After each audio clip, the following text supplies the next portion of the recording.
My name is David Merrill. I'm the head chef over here at the Cedar Room. What I hope to bring to the community is an opportunity to explore new horizons that people maybe haven't before because it was too expensive, too intimidating, too broad. And I just kind of want to bring an opportunity for people to try new things in, exciting ways that, are still small town affordable. Stop on by at the Cedar Room located here in the historic Canteen District.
Test, test.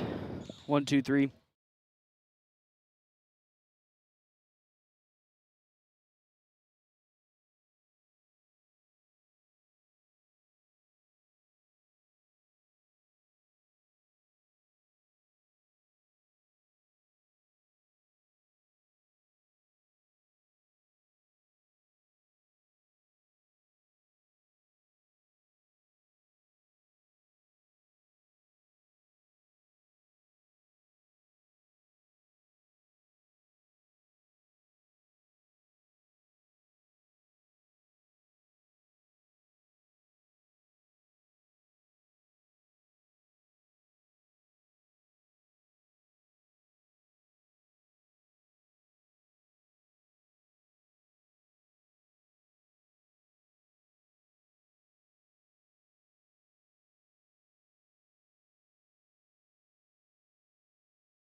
Check, check, 1, 2, 3.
My name is David Merrill. I'm the head chef over here at the Cedar Room. What I hope to bring to the community is an opportunity to explore new horizons that people maybe haven't before because it was too expensive, too intimidating, too abroad.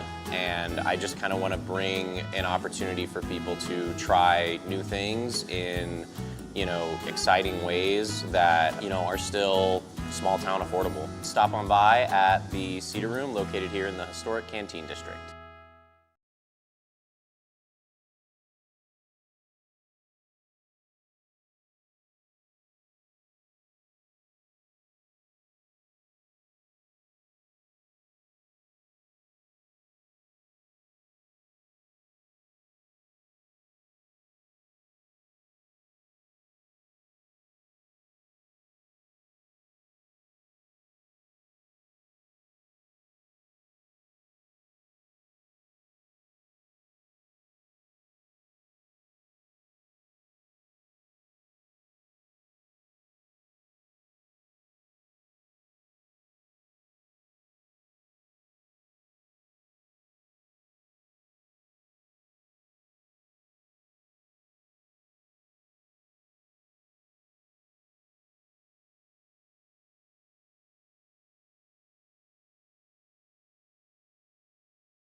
and Norfolk Southern have filed a formal application with the Surface Transportation.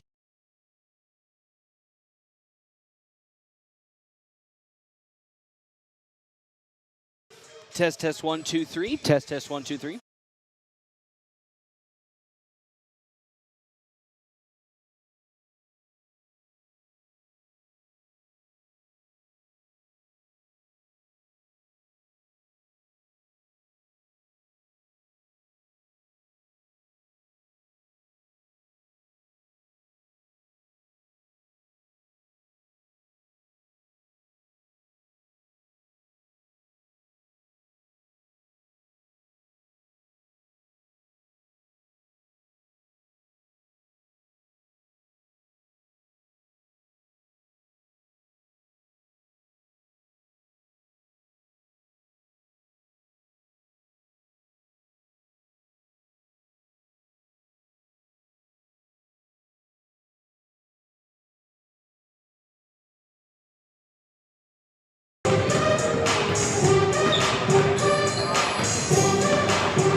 Check 1 2 3. Smeltzer, can you hear me? Check 1 2 3.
Check, check. You hear me? Good, Smeltzer. 1, 2, 3, 1, 2, 3.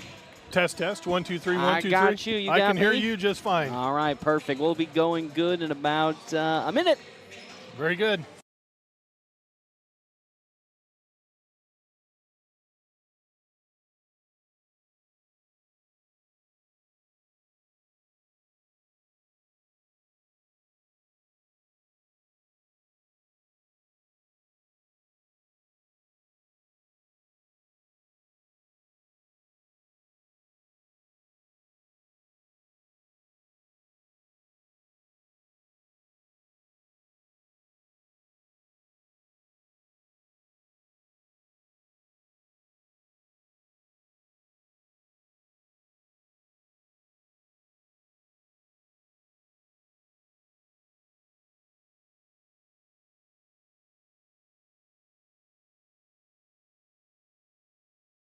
North Platte's Christmas station, FM 98.1 and AM 1410 is an Eagle Media Sports presentation.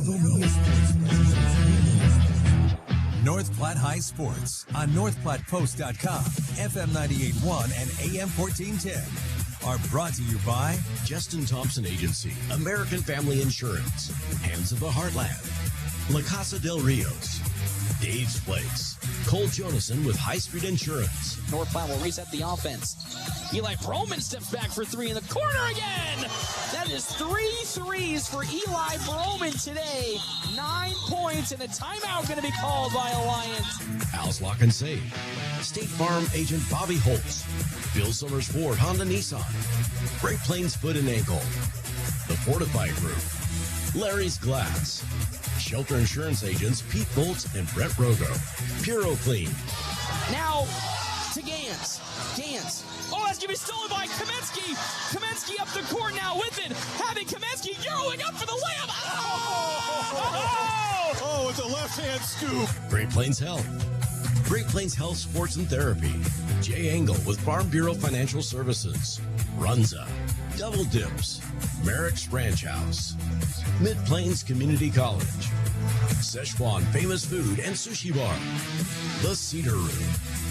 Here's the voice of the Dogs, Paxton Gordon. Welcome in, everybody, here to Columbus as North Platte High School takes on Columbus and the Discoverers. I'm Paxton Gordon, and I am joined can't see him right now, but my illustrious co-host who is one row below me, Jeff Smeltzer, is back in action after a week off back at home for him. He'll be able to watch tonight one at North Platte High School and the Bulldogs taking on Columbus and the Discoverers. Jeff, it's good to see you again in your one-game absence. You ready for some fun basketball today? Oh, I am. It's been a while. I was a little bit of a diva last Friday night and didn't want to brave the weather, so we stayed home and watched you on the stream, and we're back at it today. Glad to be here in Columbus. Beautiful school, nice gymnasium, and lots of media coverage up here, little tight quarters. I was going to say, it is a busy day here at the top of the Discoverers Gymnasium. And, of course, you're never a diva, Mr. Smeltzer. That was a very dangerous travels back home as I didn't get home until 3:30 a.m. on that fateful, Saturday morning at the point that I got back because of those black ice on the road. But the Team A was able to make it back home safely. Those games against Hastings and Grand Island were canceled the very next day. So the Dogs had a prolonged break, a very, I should say rare, but it is a very, at this point in time, rare week-long break as they got prepped for this Columbus squad. Of course, if you remember correctly, North Platte High School came off of its second win of the season as it defeated Alliance and the Bulldogs on the road, 39-37, and it really was a tale of two halves, Mr. Smeltzer. It was a first half that I probably, when we talked as well on earlier today, it felt like the Dogs kind of were looking to run away with that game, and then all of a sudden the offense kind of went dead cold, and before you know it, that ball game really got tight down to the wire,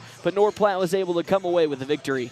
Yeah, it did. They made it way too exciting there in the second half. First, same thing. Watching at home, I thought, this is going to be a runaway. Game will be over by, beginning of the fourth quarter, but not so much. Yes, It just felt like, unfortunately, North Platte kind of went back to the old North Platte that we had seen sometimes, where offensively they just did not look as clean as they had been the first 2 games. Of course, scoring 55 points against South Sioux City. They only did put up 36 versus Norfolk, but that is a very good Norfolk team. 39 against Alliance, but had a really strong first half, and unfortunately really watched that second half kind of wander away in that game. So I can pull up the box score here. Hopefully it goes with a quarter-by-quarter that I like to see, to know about. But no, fortunately, no stats provided from the quarter-by-quarter breakdown. But it felt like in that third quarter, we had another spell of a North Platte team just unfortunately not being able to produce any points. Yeah, and sometimes having a like they did can help you out as the season goes along. They had to fight through some bad basketball and still found a way to come away with the win. I think that's the most encouraging thing from that game. Was it wasn't their A game, it definitely wasn't their B game, but yet somehow they were able to find a victory once again, and also with a lot of members in foul trouble. I think I counted 4 members of the starting lineup down the stretch in the last 3 minutes have 4 fouls apiece. So it was a very gutsy victory, and they come in to take on a Columbus Discoverers squad that isn't having the hottest start of the season. They're 3-2 right now, coming away with victories against Buena Vista, Fremont, and South Sioux City. Only a 10-point victory against South Sioux City, but got blown out by Omaha Benson 67-32. Shout out to that Omaha Benson squad, Mr. Jeff Smeltzer. They have been an improved program for the boys and the girls squad this season, and then only scored 18 points against Lincoln Southeast, and the Knights losing that one 52-18. So this Discoverer squad is kind of an interesting team because they're having some offensive issues too, like North Platte is, but a team that could stall you down defensively with their height. Yeah, I haven't really had a chance to look at their height. Looks like a couple 5'11" girls, 5'10", a 6-footer. So yeah, they have a little bit of a height advantage on the Dogs, but otherwise they look very similar.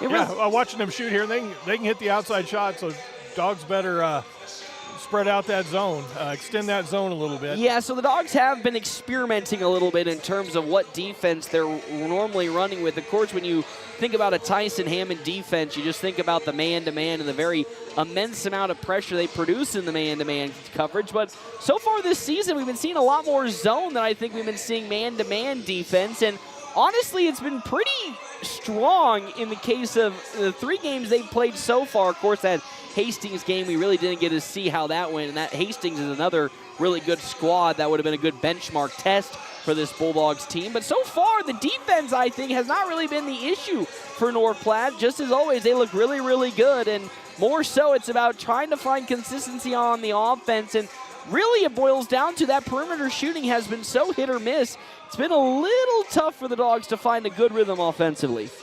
Yeah, and I can't imagine the outside shooting to struggle for much longer. They're too good as shooters to struggle this long into the season. So I'm ready for a breakout night. Yeah, I mean, you're talking about somebody like Josie Douglas, who last year was the best. She and Abby Kamensky were both the best three-point shooters for North Platte, and they were hitting at a really solid clip, around 33%.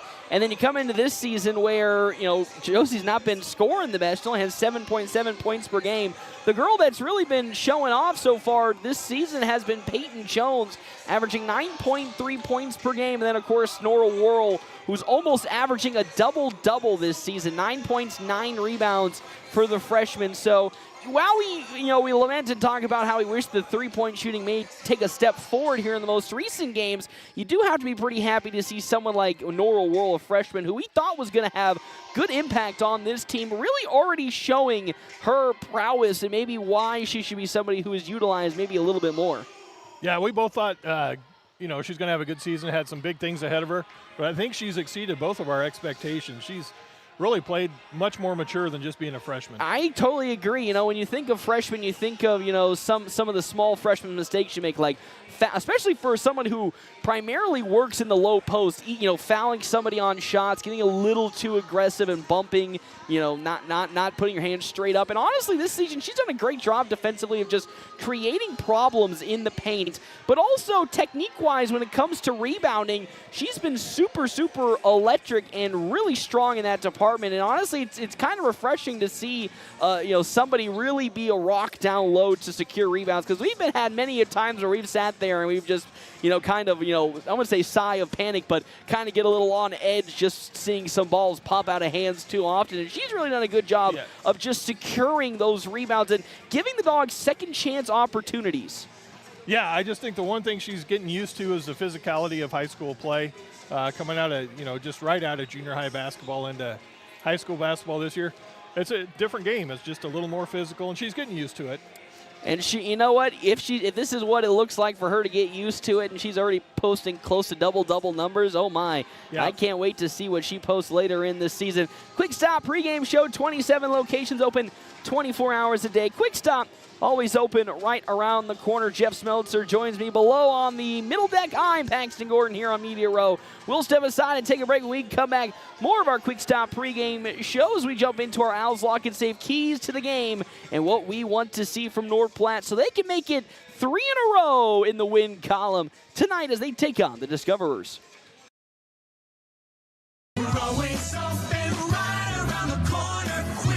Save money at the pump at Quick Stop with the DinoPay app. DinoPay offers contactless payment using your preferred debit or credit card. The savings add up with 12 cents per gallon and even more on Tuesdays and Thursdays with rollbacks for savings of 15 cents per gallon. Huge savings with Sinclair DinoPay, saving you at the pump. Don't forget Frazzle Gourmet Slushes and for real shakes and smoothies. Gourmet coffee at everyday low prices on your favorite beers. Opportunity is knocking in North Platte.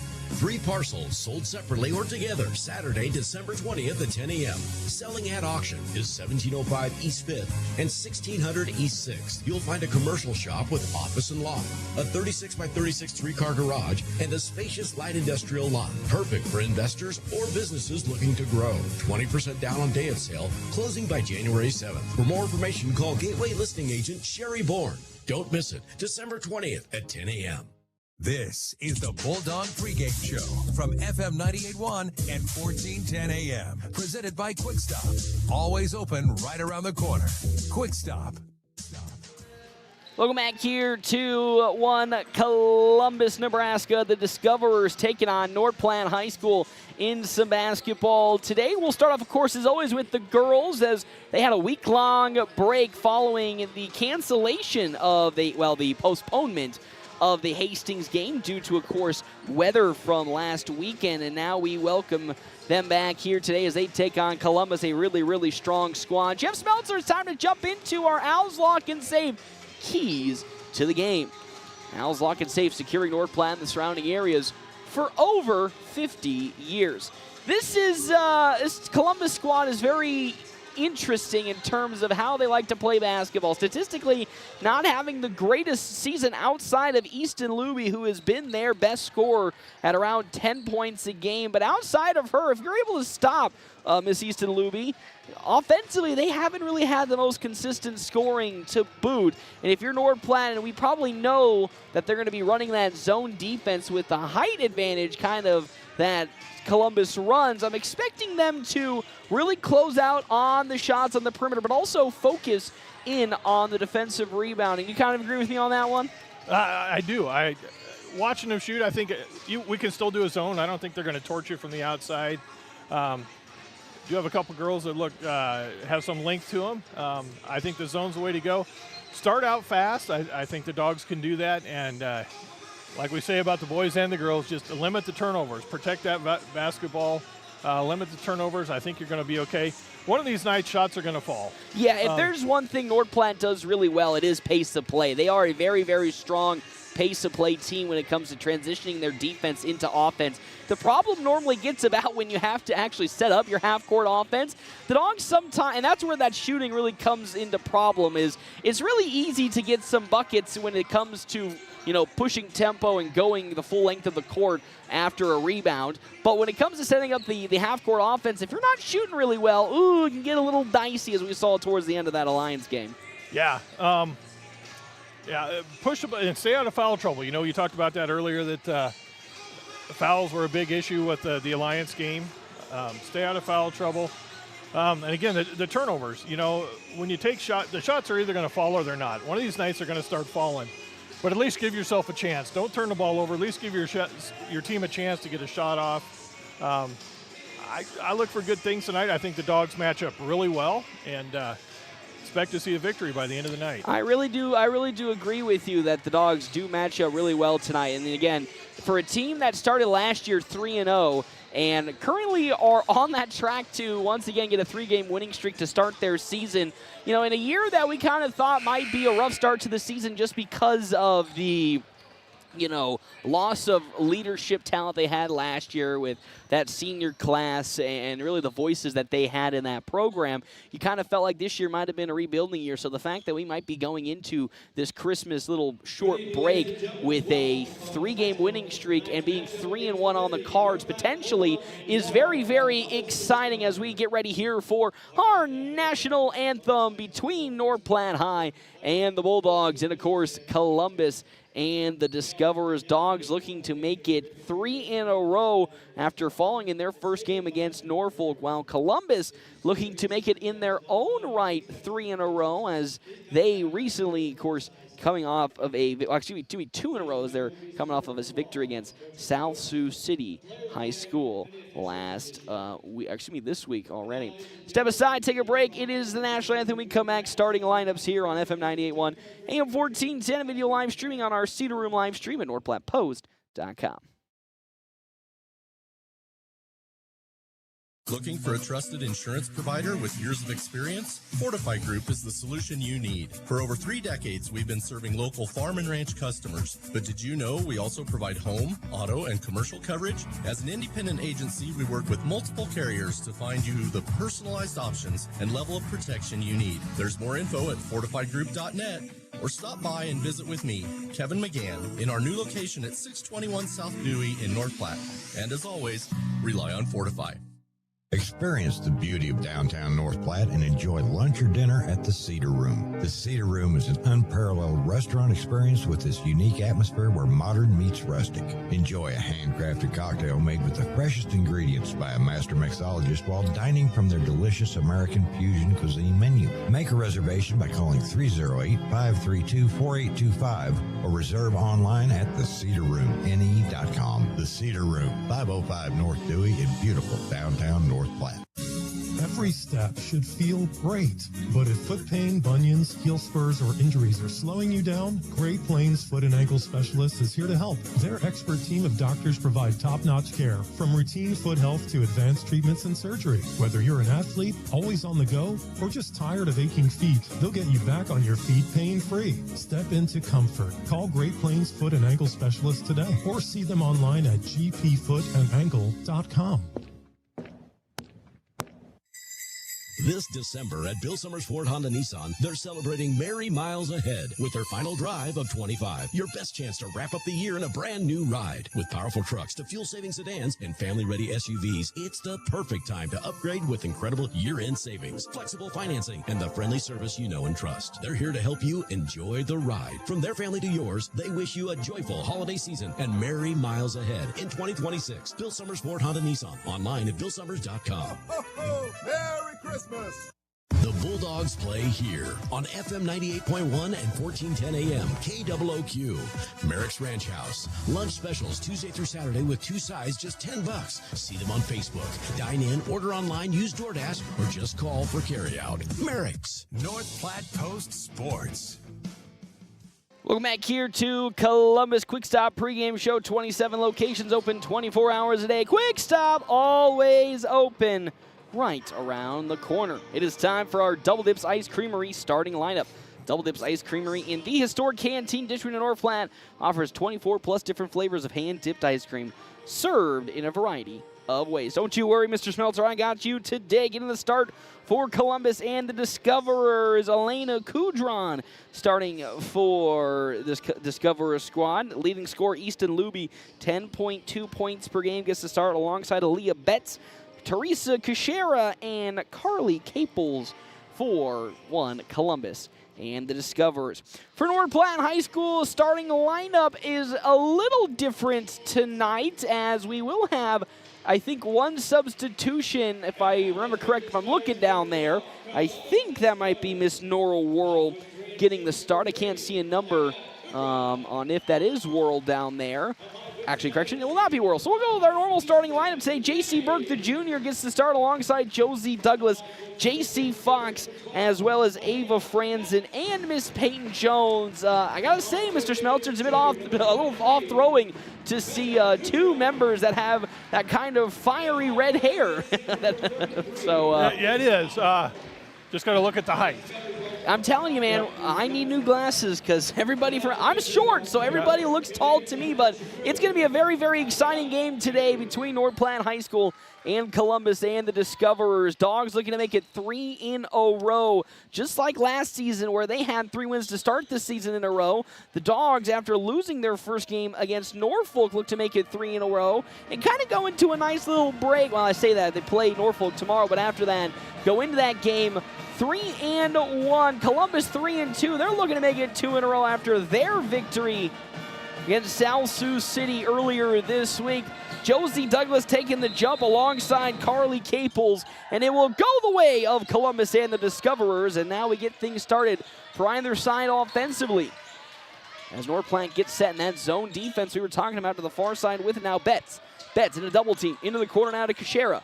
Kashera thought about getting it down low, cross-courts it to the near side here to Easton Luby, and it goes out of bounds, last touched by Miss Easton Luby. And again, the Dogs, as we predicted, going to that zone defense off the start and forcing a mistake from Columbus on their first possession.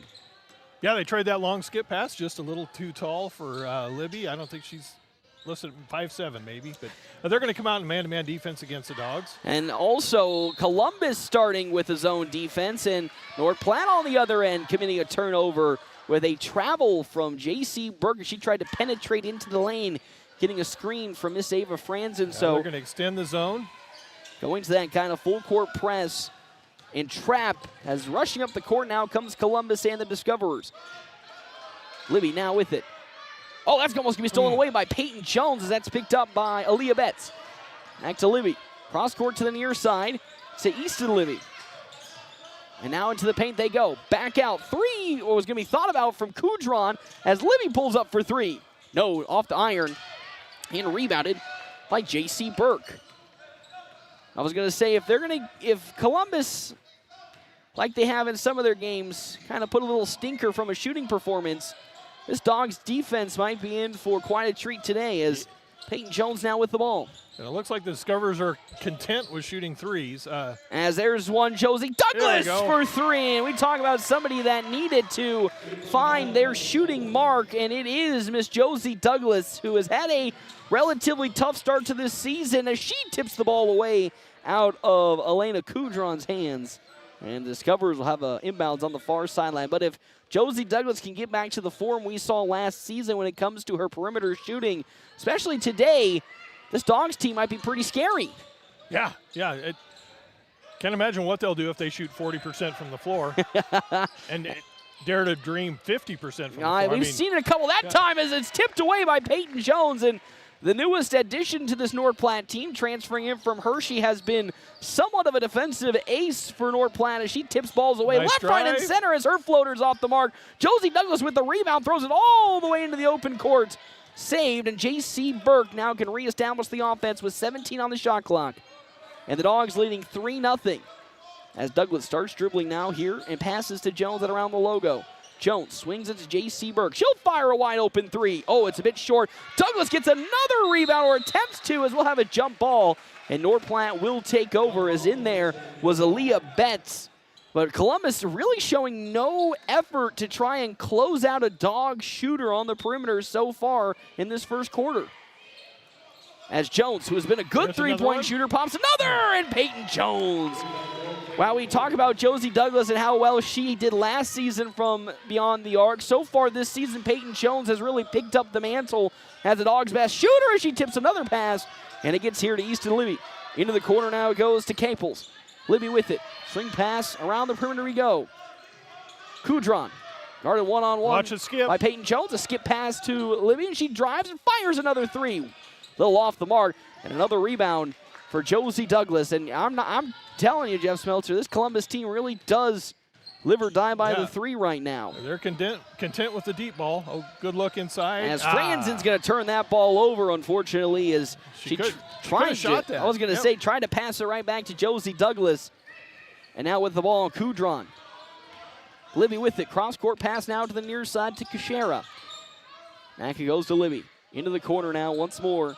Kudron. Ball in the open court, and it will go behind the half-court line for an over and back. As Norrell Worrell will check in, and we already have a quick timeout being called by Columbus and the Discoverers here on our State Farm agent Bobby Hull scoreboard. Jeff Smeltzer at 6-0. Dogs been off to a good start, and honestly, if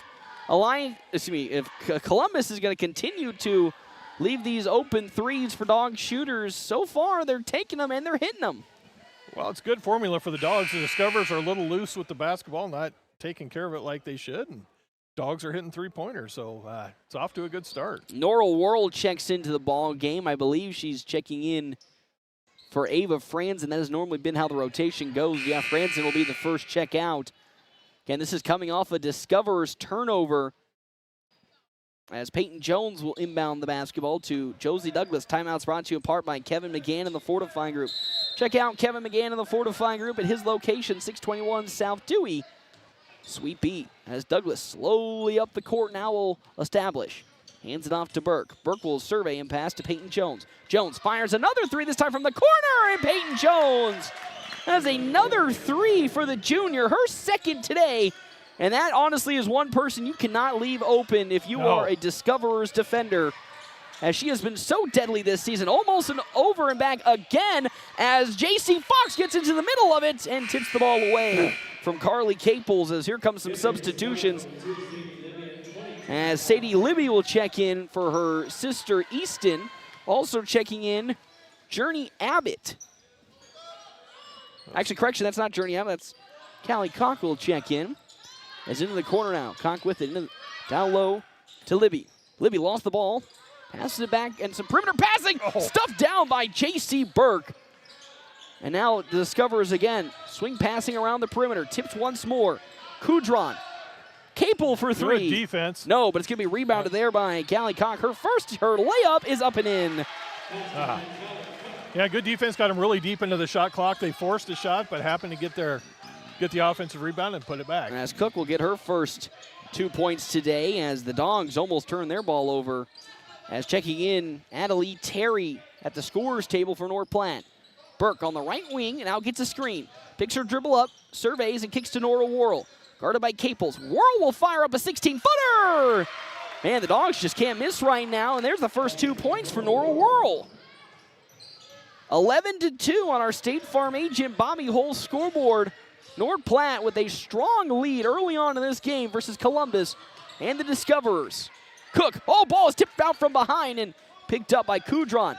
Now to Libby. Libby on the baseline in a double team, picks her dribble up, now trapped in some trouble, and bounces it off the leg of J.C. Burke, and it will be J.C. Burke who subs out. Easton Libby will check in now for Elena Kudron, and now North Platte has another defensive dog in there with Adelie Terry, who had a fantastic game defensively against Alliance. This is a 3 on the way for the Discoverers, off the iron, no good. Picked up by the side of Aaliyah Betts. Another 3 is no good, and Terry with a strong rebound. And here come the other way, North Platte and Peyton Jones.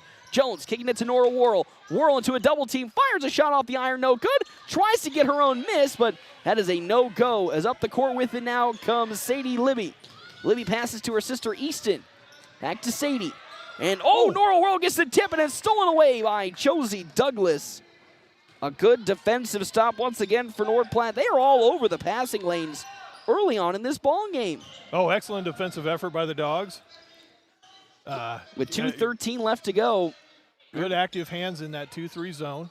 As now Josie Douglas with it on the right wing. She thought about driving into the paint, but with 15 on the shot clock, steps back and resets the offense. Terry now drives. Terry picks her dribble up to J.C. Fox, 7 seconds. Fox into the lane. Fox picks her dribble up to Terry with 4. Adelie Terry fires up a shot, and a foul will be called.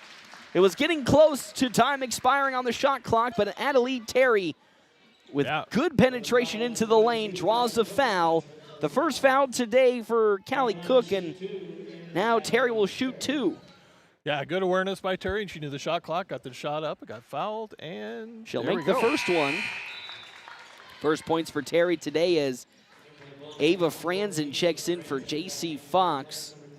Of course, North Platte, we've seen over the last couple of games go to an 8-man rotation with Hayden Hansen being the last member to see time as Terry. Look at that. 2 for 2. 2 for 2. And it's an 11-point lead for North Platte. And there's that full court defense as Peyton Jones tips another one out of bounds. Good active hands that time by Jones, just couldn't corral it. Honestly, we talk about this defense and we talk about the height that comes with Normal World, but the length this season with the addition of Peyton Jones has kind of been suffocating for some teams offensively. They have been unable to really find a way to stop Peyton Jones as into the lane. Easton Libby goes, and the foul will be called against North Platte. Into the free throw line, we'll have Easton Libby. Yeah, Peyton's a good outside shooter, but she's also super athletic. So that's been a nice addition for the Dogs. Of course, with Phoenix Brown transferring to Sutherland as Libby's first free throw is up and in. Of course, with Brown transferring, the thought of who would be that athletic wing for North Platte kind of was in the air. Also with the loss of Chloe Hanneborg, who is now doing girls wrestling. Yeah, she's now a grappler. Yeah, it was kind of the thought of who was going to be that energetic, lengthy defender, and North Platte kind of lucked into it with the addition this year of Peyton Jones, as both free throws from Easton Libby are good, and it's 13-4 now on our State Farm agent Bobby Hull's scoreboard in favor of North Platte High School. A little floater, no good. Strong rebound by Nora Whirl. Won't get the foul call, and it's going to be rebounded on the side by Callie Cook as Burke. A little floater that was off the mark and then rebounded by Nora Whirl. And here comes Columbus offensively. A floater from Kashera's off the mark into the hands of Libby. Oh, and a foul from Josie Douglas. And Libby getting the bucket, and now will go to the free throw line to convert the and one. That's a big swing of momentum if she can hit another free throw. Yeah. Chance for a three-point play here. She has 4 points. Again, she is the Discoverers' leading scorer this season. She will miss that, and a strong rebound by Nora Whirl. So that is 2 for 3 so far in this game on the rebound, on the free throw department for Easton Libby. On our State Farm agent Bobby Hull's scoreboard, it's 13-6 with 54 seconds left to go in this first quarter. Whirl, top of the three-point line. Now to Douglas. Douglas now around the perimeter, backing down her defender, which is Kudrow. Terry now into the lane, gets a screen. Terry on the baseline, in some trouble. Bounce pass to J.C. Burke. She floats another one. No good. Douglas trying to get the rebound. She lost the ball, and it's going to be rebounded on the near sideline by Elena Kudrow. Kudrow with 28 seconds, and we'll set the offense up. Libby into the lane. Easton Libby's floater is up and in, and there's another bucket for Columbus. That alone is a 6-0 run for Easton Libby. Yeah, refocus Dogs. You know who their scorer is. You know who they're going to try to run the offense through. She has 6 points as Franzen will get the handout from Whirl. Burke with 5 seconds. Jabs into the lane. A foul will be called with 3.9 seconds left. And that will go against Callie Cook. Actually, they'll call that against Teresa Cachero there with her first foul. The Dogs will have an inbounds with 3.9 seconds left. Douglas waiting, looking. Douglas now throwing it up to Whirl. Whirl gets it out. Whirl fires from 2. Yes, Nora Whirl with a big bucket as time expires. North Platte was able to stop a charging Discoverers offense down the stretch. They lead now 15-8 going into quarter number 2. We come back here to Columbus on FM 98.1, AM 1410, and video live streaming on our Cedar Room live stream at NorthPlattePost.com. Craving bold flavors and authentic Chinese cuisine? Look no further than Szechuan Famous Foods. From spicy Szechuan classics to mouth-watering dumplings, fresh sushi, their dishes are crafted with the freshest ingredients and traditional recipes. Whether you're dining in or taking out, every bite is a taste of China. Visit Szechuan Famous Foods today, where flavor is always first. Located at 320 Rodeo Road, or order online at SzechuanFamous.com for carryout or delivery. Your taste buds will thank you. Hurry up, dude. The game's about to start. Nothing beats spending the day watching the game with your buddies. Dude, I'm literally right here. Let's do this. Which is why a shelter insurance renter's policy is key to your winning game plan. It protects things your landlord's policy doesn't. Dude, where's your TV? What? No way, dude. Like that flat screen TV that just got stolen. Ask me, Shelter Agent Brent Rogo, about Shelter's competitive renter's insurance rates. North Platte Post Sports. Welcome back to Columbus. It currently is a 15-8 lead on our State Farm agent Bobby Hull's scoreboard to start quarter number 2. Timeouts are brought to you in part by Kevin McGann and the Fortifying Group. Check out Kevin McGann and the Fortifying Group at his location, 621 South Dewey, Suite B. Libby for 3. No, Easton Libby shot is off the mark. Kushera, another rebound. Kushera shot is short, and an easy pickup for Callie Cook, and that is point number 4 for Cook. And unfortunately for that, a 15-10 lead now for the Dogs after 2 easy rebounds for Columbus. One drawback about playing his zone is you really need to focus on rebounding, especially when a team shoots a lot of threes. Rebounds are going to miss long. As Douglas for 3 hits another one. That's a three-pointer for Josie Douglas. She's 2 for 2 to start this game, and just like that, the Dogs are back up 18-10 on our State Farm agent Bobby Hull's scoreboard. Know who can beat you. As into the lane there goes There Kudron. it is. Libby, she thought about the 3 into a double team and now passes out to Betts. Betts to the near side, Kushera. Swing pass over to Kudron. Libby now in a double team. Back over to Kudron. Thought about it. Cross courts again now to Kushera for 3. It's in. There's a 3 for Teresa Kushera. I can live with that. Oh, nice basket. You at least had a hand in the face. Yep. And with 6:42, North Platte once again offensively will start again. As now, Jones to Douglas. Douglas with the ball, picking her dribble up, surveying, needing some help. Still needing help. Now finds J.C. Berger at the top of the three-point line. J.C. Fox now with it. Fox thought about driving, picking her dribble up, and finds Jones. Jones with some speed into the lane. Oh, she lost the basketball, and it's turned over. Easton Libby now with it. Libby up the court now to Kushera. Kushera's shot is up. Oh, it's off the mark from Aaliyah Betts, but somehow it's picked up by Easton Libby. And now they go back into the paint, and that's now another foul for Josie Douglas. That's 2 already in this first half for Josie Douglas. Another frustration foul. As into the game comes Callie Cook. As out goes Carly Caples. And Josie, they're going to keep her in. Play smart here, kid. 6:06 left to go on our State Farm agent Bobby Hull's scoreboard as Easton Libby into the lane. Floats a shot up, no good. And there's a big rebound for J.C. Fox, and that was well needed. And a foul called against Easton Libby as she collides with J.C. Fox for the first foul of this quarter for the Discoverers. And again, as you said, if the Dogs are going to continue to play this zone defense, they really need to hone in on the rebounds.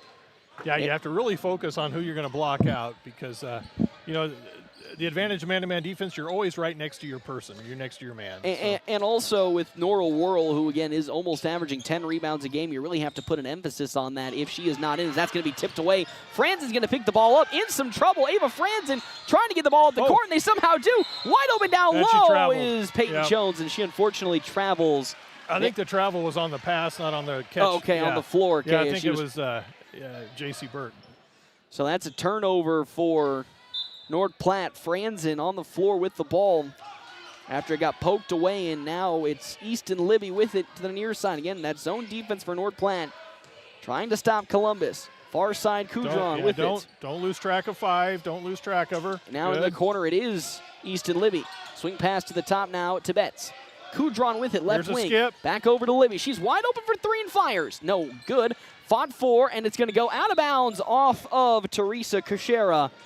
And North Platte will take over once again offensively, leading 18-13 on our State Farm agent Bobby Hull's scoreboard. Our timeouts are also brought to you in part by Hands of Heartland, as well as Mid-Plains Community College, Runza, and Double Dips. Jones with 5 minutes now, getting some separation. Out to Douglas. A deep 3, a heat check moment for Josie Douglas. It's off the mark, and it's rebounded by Callie Cook. That's number 4 on the day for Cook, as Nora Worrell is going to be checked in for Ava Franzen. 18-13 with 4:44 left to go here in this first half. Libby throwing it now to Kudron, top of the three-point line. To Libby again here on the near side corner. Libby, one step, in some trouble, finds Kudron again. Over to Betts. Now down to Cook. Know where she's at. A three on the way from Kudron. No, it's way off the mark. Into the hands somehow of Callie Cook, who has 5 Good. Nice rebounds. rebound. And J.C. Fox able to collect another. That's a bad pass from Fox, but Douglas is able to regather as almost turned over Leah Betts, tipping it away for a second. 4:12 left to go here in this first half. Burke picking her dribble up. Oh, needs some help. She's in some trouble. She somehow finds Peyton Jones at around the logo, guarded by Kudron one-on-one. Jones picking her dribble up, hands it to J.C. Burke. Burke goes the other way. Burke kicks to the corner to Fox with 7 seconds. Fox now swings to Josie Douglas with 4. 3 seconds. Douglas steps back for 3. No, way off the mark, and that's going to be a shot clock violation. North Platte really struggling to break down this zone, and that has been an issue for the Dogs. We're going to see a timeout from head coach Tyson Hammond. And just as I was probably going to talk about the struggles, he knows exactly what they're going to need to talk about, because dribbling the ball out of the air kind of has been the issue for North Platte this season. And against a zone defense like Columbus likes to throw up, you cannot just dribble around the perimeter helplessly and expect the defense to part ways and find a spot for you to open up. In games past, years past, they did a great job of going inside out, hitting a post where there's high post, low post, and then kicking it out for somebody on the perimeter. We are not getting the ball. We're not getting inside touches. It's everything is perimeter only. And again, as you see so far, Columbus, while they haven't been able to really hit too many shots, they are doing a much better job of breaking down that zone defense by doing those swing passes, but also getting paint touches to force the defense to collapse on them. Now, it might get a little easier for North Platte with Nora Worrell checking in. That has been the little problem for the starting 5, is they don't really have a true, really big 5. Ava Franzen, who's been getting the start, a little undersized at the center position, does not really sometimes offer those easy paint touches. She can get physical with the best of them. She just doesn't have the height that some of the posts she goes up against have. As Betts is wide open for her first 3, no good, as Adelie Terry, strong rebound.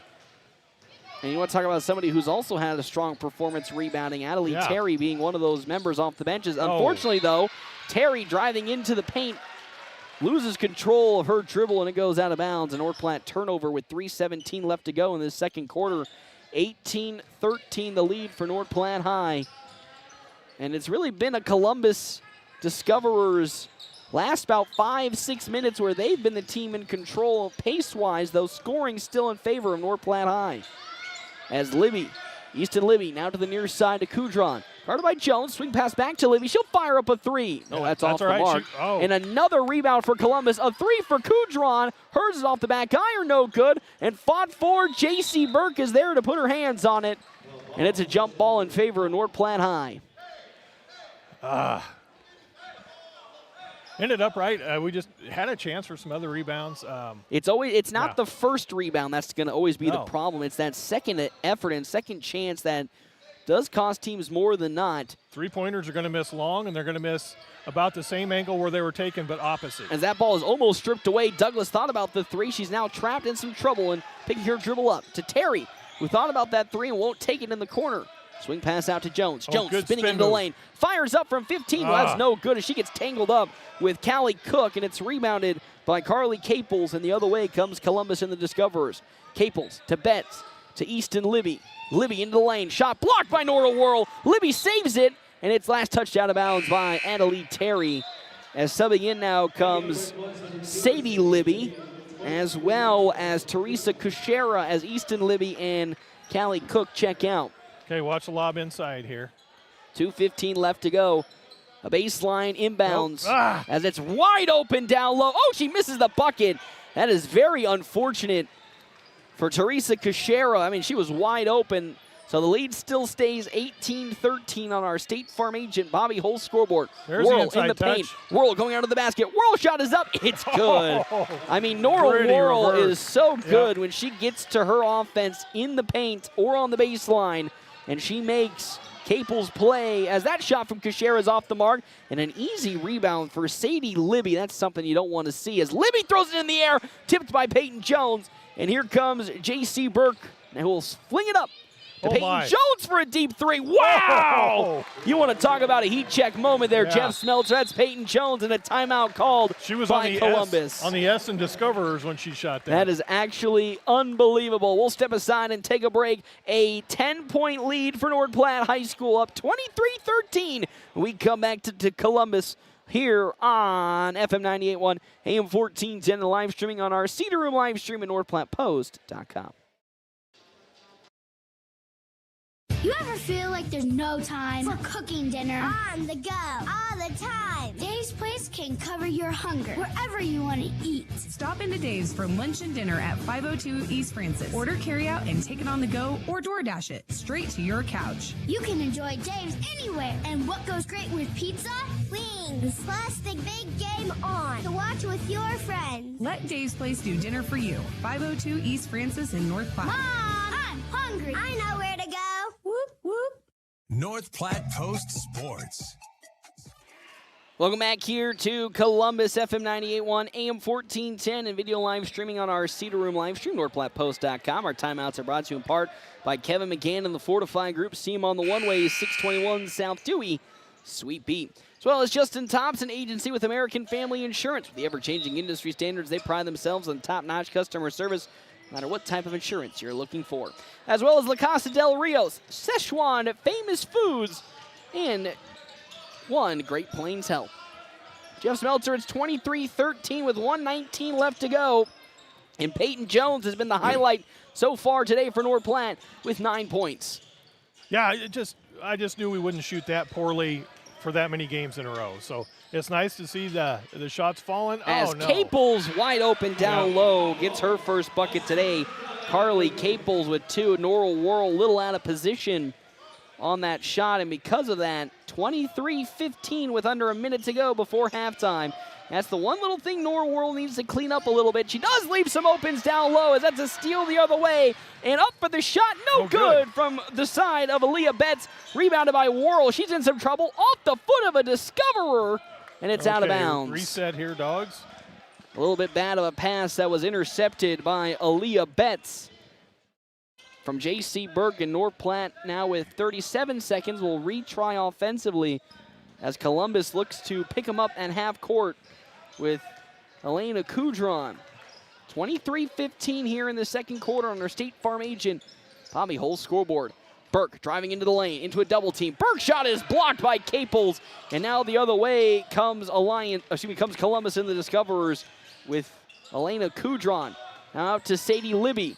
To the near side, Betts, down low to Caples. Caples on the baseline, back to Betts. And around the perimeter we go with 9 seconds. Almost tipped away by Peyton Jones. As Libby now to a 3 from Betts. In and out, toilet bowl style. Rebounded by J.C. Burke, and that is how this first quarter will come to an end. Well, it wasn't the end of the last minute that North Platte wanted, trying to find a last-second shot.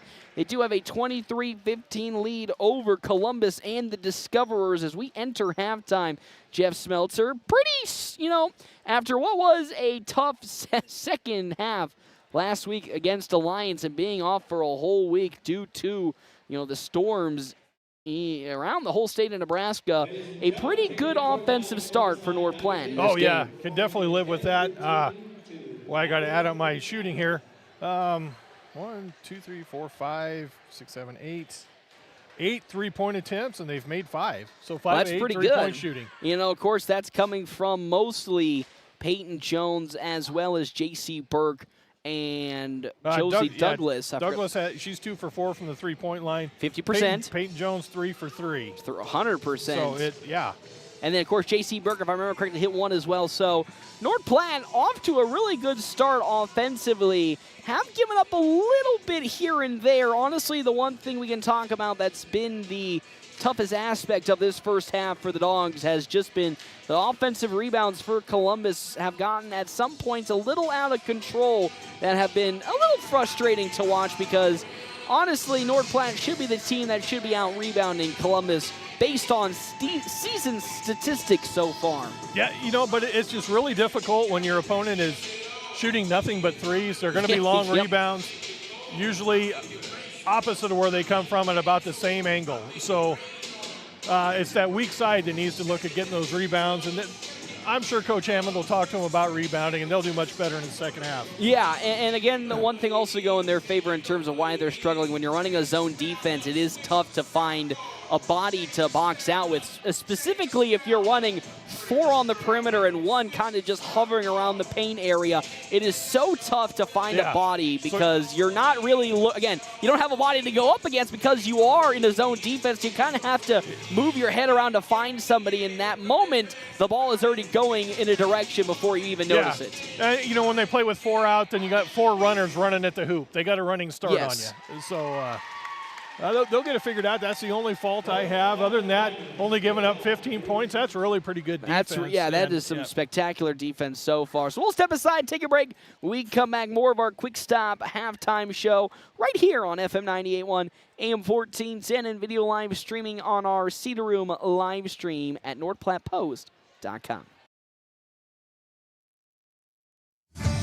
Personalized care with one goal, to keep you moving and enjoying life. Dr. Anthony Martin is now seeing patients at Great Plains Health Orthopedics, fellowship trained in hand and upper extremity surgery. Dr. Martin treats carpal tunnel, tennis elbow, arthritis, and trauma fractures throughout the body, and is fluent in Spanish. Schedule today at 308-568-3800. Your health is our mission.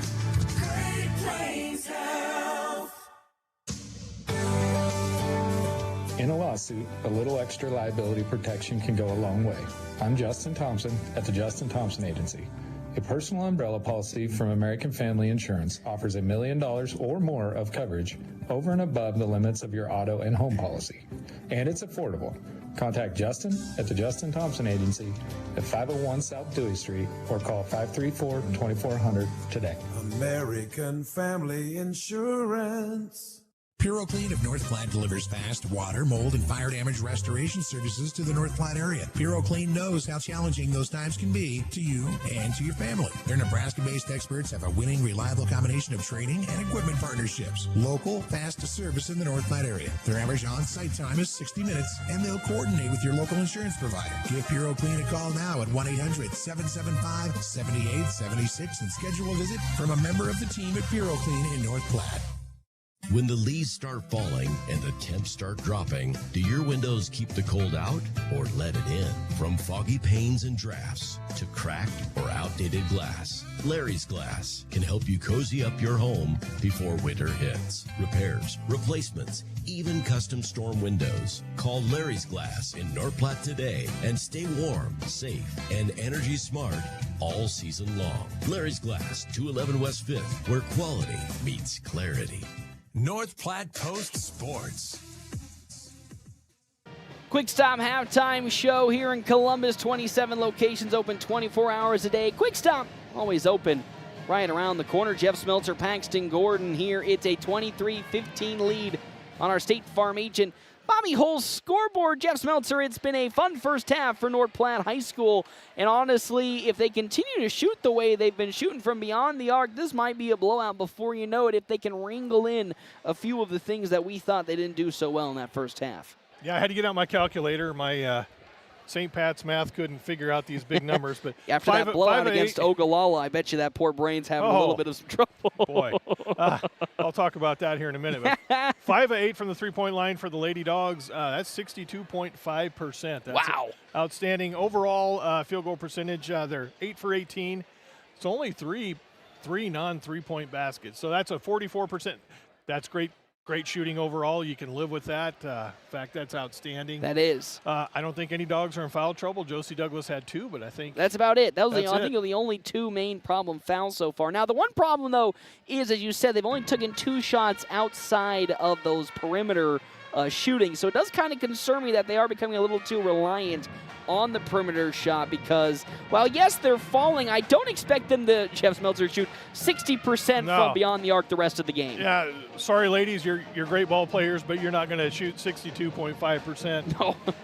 You'd be the best team of all the time. You'd be the best high school team of all time if you could do that. So, what are you going to do if that falls off? If you're not going to shoot 5 of 8 again, what are you going to do? Find a way to get those inside touches.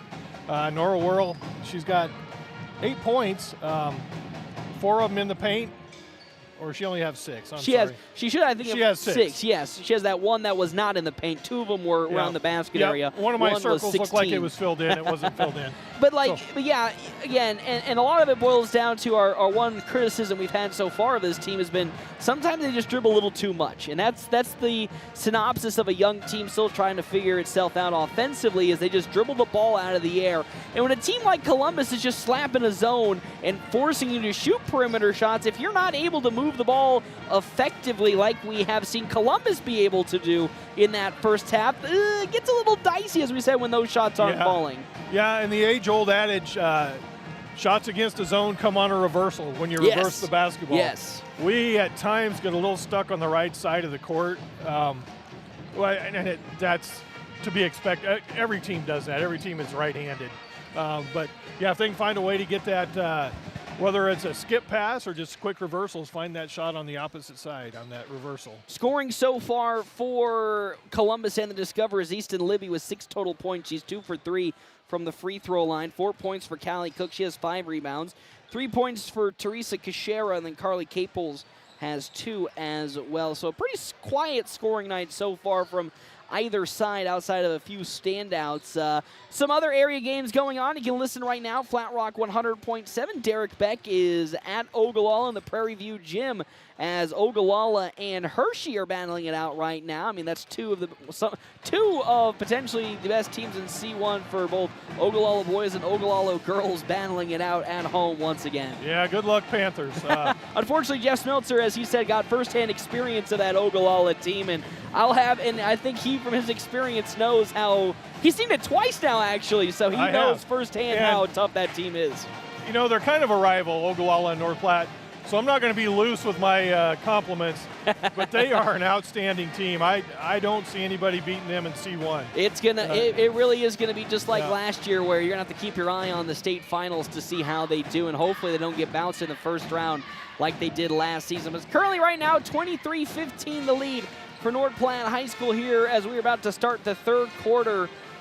On our State Farm agent Bobby Hull's scoreboard. Jeff Smeltzer, how's lock and save keys to the game? We talked about in the first half what North Platte needed to do. They needed to keep, of course, Easton Libby, who has been their best scorer, Columbus, this season, at bay. She has 6 points right now, and it's not been a pretty 6 points, but there has been some opportunities for Libby to maybe have acquired more than just 6 in that first half.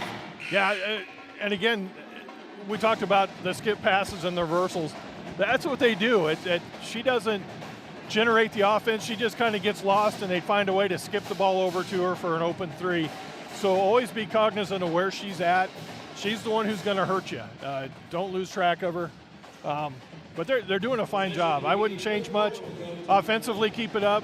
Be prepared. What are you going to do if you don't go 5 of 8 from the three-point line again? That's the most find a way to get some inside touches. Yeah, that's the most pressing question for me offensively is what are they going to do if that three-point shooting here in the second half does not go as well as it did in the first half, because they were super reliant on it. And yes, while it was really, really good for North Platte to start the game, you can't always sit there and, shoot, as we said, 62% from beyond the arc. And also, my important takeaway from the first half in terms of what North Platte needs to do better, not allow second chance opportunities. There's been a little too many for not only my liking, but probably also for head coach Tyson Hammond on the second chance points for Columbus. If North Platte can, kind of tighten down the locket on that, and honestly, this game might bubble out of control before you know it. She's on the weak side. Okay. As inside. now, here we go. It started here. A little floater that's no good from Teresa Kashera. J.C. Fox trying to fight for the ball, and it's a jump ball that goes North Platte's way. And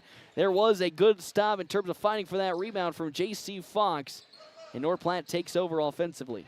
Shout out to the officiating crew, former St. Pat's basketball coach Tim Higgins. I was going to say, I thought that was Mr. Higgins out there. That's my old high school coach, and then looks like Ed Chagrew's down there on the baseline. It's good to see Ed again here in the high school ranks. Of course, coached a couple of college games earlier this season. That pass almost intercepted as Douglas into the lane. Bounce pass, beautifully done to Ava Franz, but it's off of a Discoverer leg, and it goes out of bounds. Good look for Josie Douglas, but unfortunately, if it wasn't for that interference from a Discoverer's body, that might have been a beautiful feed and a bucket for North Platte High School. 23-15 as Douglas finding an inbounds, looking, throwing it out now to J.C. Burke on the right wing. Burke in the corner, bounce pass to Franzen. She'll fire up a three. No, off the iron, no good. Fox tried to collect the rebound, but it's Easton Libby to pick it up. And now Columbus the other way, trailing 23-15 on our State Farm agent. Bobby Hull scoreboard. Another three on the way for Easton Libby. Yeah, you don't lose track of her. And there is her first three of this second half, and it's 23-18 now for North Platte. As Jones hands the ball off to Douglas. On the perimeter, Douglas is surveying. Now starts dribbling in the face of Aaliyah Betts. Discover's playing man-to-man. Yeah, now great pass down low to Peyton Jones. No good on the shot. Might have gotten fouled, but it's rebounded by Aaliyah Betts. Yeah, good feed, though. Looked like there was some contact. Oh, a bad pass, though, as that's going to be out of bounds. Last touched by Teresa Kashera. And a turnover for Columbus as we have somebody tying their shoe. Up on the court, I believe that's going to be Aaliyah Betts. As Peyton Jones now with the basketball will slowly take it up, and North Platte will initiate their half-court offense, leading 23-18. As Douglas on the left wing starts dribbling and now will survey the defense. Again, that man-man defense now put up by Columbus. Franzen from straight away for three. It's no good. And Easton Libby collects another rebound as a quick shot from Franzen's no good. She's 0 for 2. From beyond the arc to start this ball game from her shooting perspective. Kudron. Watch a weak side. Dogs with that zone again. Libby will drive in on J.C. Burke. Stripped away by Josie Douglas. Oh, I thought it was off-white. And now it is Columbus discover a ball as Libby drives into the lane into two blue jerseys. And it's stripped away, last touched by North Platte. And on the baseline, an inbounds for Aaliyah Betts. And Columbus, they're trailing 23-18. Another three for Libby. It's short, and it's rebounded by Josie Douglas. So I say that, but it's stripped out by Aaliyah Betts as Douglas, lucky enough, did not touch it before it rolled out. And the Dogs will retain possession. Another instance of not fully collecting that rebound, but getting bailed out a little bit by some luck. In the corner, Burke with it, gets a screen from Franzen. Burke stripped away by Easton Libby. And now Columbus the other way. The Dogs offense to start this third quarter not looking too good. Shades of that Alliance game. Yep. Caples, Libby another three. And that one's off the mark as Douglas tries to fight for a rebound. And it's last touch off a Discoverer. And yet again, another slow start for North Platte in this third quarter. We saw it against Alliance. We also saw it against South Sioux City. And it's unfortunately becoming a reoccurring theme for North Platte in these games so far. As Douglas now driving in on Betts, picking her dribble up, swings it out to Burke. One dribble, pass to Jones. Jones now driving baseline on Kudrow. Back to Franzen. Her little 8-footer. It's in and out. Unlucky as Carly Caples gets a rebound. And a foul on the floor against Peyton Jones. Yeah. That's just unlucky. She's 0 for 3 here to start the third quarter, and she hasn't missed by much. They've all been in and out. And here comes the substitution of Nora Whirl in, as she'll now guard Carly Caples and Columbus with an inbounds. Dogs going full court defense to Betts. Now they'll swing it to Kudrow. Leah Kudrow not trying to go. Get trapped as that ball's back in the court. We might be seeing an 8-second violation. No, they get it up the court. Kudrow now fires to the side of Kashera for three. No good. I think she might have gotten fouled, but it's rebounded by Nora Whirl, and North Platte comes the other way with 4:52 left to go. Ooh. Douglas gets called for the travel as she jump stops, trying to feed the ball to Whirl in a double team, and that's a North Platte offensive turnover. Discoverers inbound the ball to Kudrow. Aaliyah Kudron now up the court to Betts. Oh, tipped away by Peyton Jones. Jones able to steal it. Bounce pass to J.C. Burke. Ball's in the open court. And another foul for North Platte. Who is that going to go against? Might be Burke as Adelie Terry checks in. That is for J.C. Burke, and a turnover as checking out comes Burke, and Adelie Terry checks in. The woes for North Platte offensively continue with 4:38 left to go, and our State Farm agent Bobby Hull's scoreboard here in quarter number 3. Yeah, these slow third quarters are becoming a trend. Especially when North Platte has had the lead. You expect it to be the opposite as Adelie Terry gets a tip on that ball, but Easton Libby picks it up, guarded one-on-one by Terry. Douglas gets into the passing lane, tries to steal it away, but it's last off of Josie Douglas. Yeah, I like this aggressiveness of our front court here on this 2-3 zone. And that's exactly what they need to do. They need to maybe play a little more aggressive. Take some chances, hit the passing lanes. Try to force mistakes, get something to go your way offensively. Kuchera now fires to Libby, into a double team. Libby, bounce passes, down low they go into the paint. Cross-court pass, wide open shot. Teresa Kuchera hit 1-3 already. No good. Caples tips it into the air, and it's rebounded by Carly Caples. And once again, Columbus offense resets. Easton Libby on the baseline. Wow, it's a difficult shot that is no good as J.C. Fox picks it up and throws it to Josie Douglas. And North Platte once again offensively can get set up, leading 23-18. JC's third rebound today, so nice job Worrell on the boards. now going to take it in on Caples and turn the ball over. Carly Caples not being fooled by that fake handoff by Nora Worrell, and it's a turnover for North Platte. Caples into the lane, her difficult shot, no good. Douglas trying to rebound it, and it's last touched by Callie Cook. As back in comes Aaliyah Betts, and out goes, I believe that's Teresa Kuchera for Columbus. We're, 4.5 minutes into the third quarter, and we haven't scored yet. So and we haven't scored. Get a basket here, ladies. That's what we need. Something at least to go offensively as Peyton Jones now with the basketball. To J.C. Fox on the left wing. Fox now will drive with the ball, guarded by Libby. Up to Douglas. Douglas gets out of the corner, into the paint. Her shot is up. No good as that's rebounded by Carly Caples. And now with it the other way comes Columbus. Another missed basket for North Platte. That's 3 rebounds for Caples. Caples cross courts. Oh, wide open. Kudron shot short. And there's J.C. Fox with the rebound. Rebound number 4. I was going to say, if there was one thing that North Platte, we talked about, needed a rebound, was securing better rebounds. And so far in this second half, they've done a better job. That pass intercepted. That was a good idea, but Aaliyah Kudron there to snipe it away. And another North Platte turnover offensively with J.C. Burke going to check back in. Get out. Oh, man, she is wide open for Libby. There She'll drive now into the lane past 2 defenders. How about Cook for 3? No. And that's spot 4. Terry's going to pick it up into a double team, passes to Josie Douglas.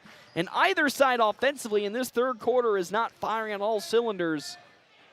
So far, Columbus, I think, is the only team that has scored as Douglas trying to go coast to coast. Yeah, they've outscored us 5-0 here in the third quarter, but this should change with Josie going to the free throw Fouled line. pretty hard as she put her head down to try and go coast to coast.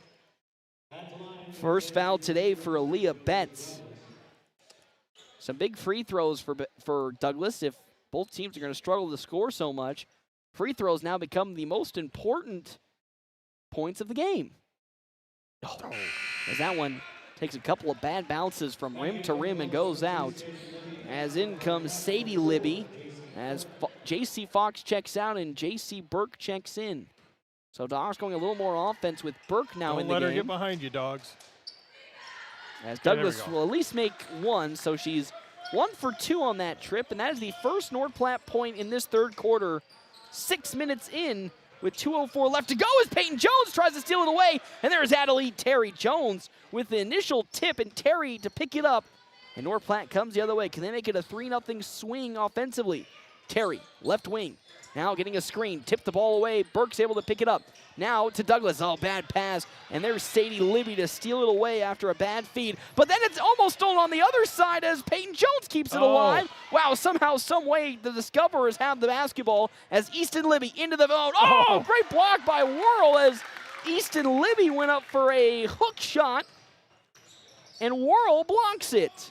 Terry now for 3 in transition. Oh, air ball, as that's going to be a turnover for North Platte. But honestly, Adelaide Terry should take that shot just because of how open she was, as we're going to have a Discoverers timeout with 1:22 left to go in this third quarter.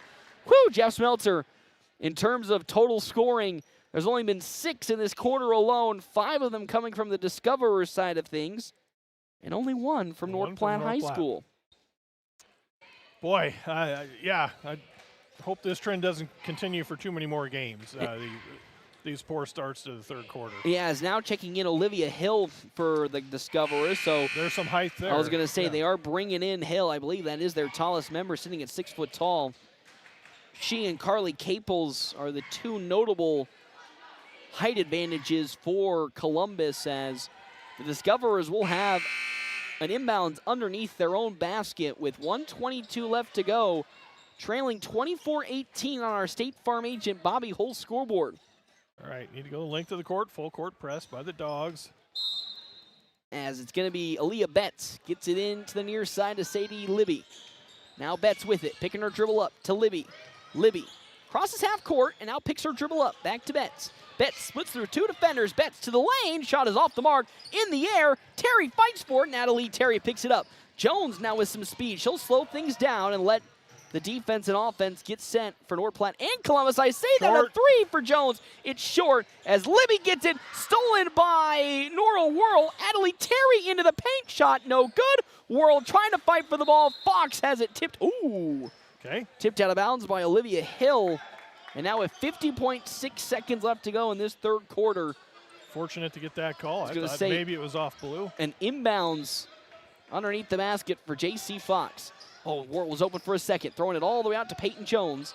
Now Jones into the lane. Jones going up for the shot, and a hard foul against Olivia Hill. And that is exactly what North Platte kind of needs to do if yes, sir. Columbus is going to go back to this man-to-man defense. You kind of need to use the speed you have off of the initial step, and the best person to do that right now is Peyton Jones, and she showed it there. Yeah. She's at the free throw line. I think she's quicker than any defender they can put on her.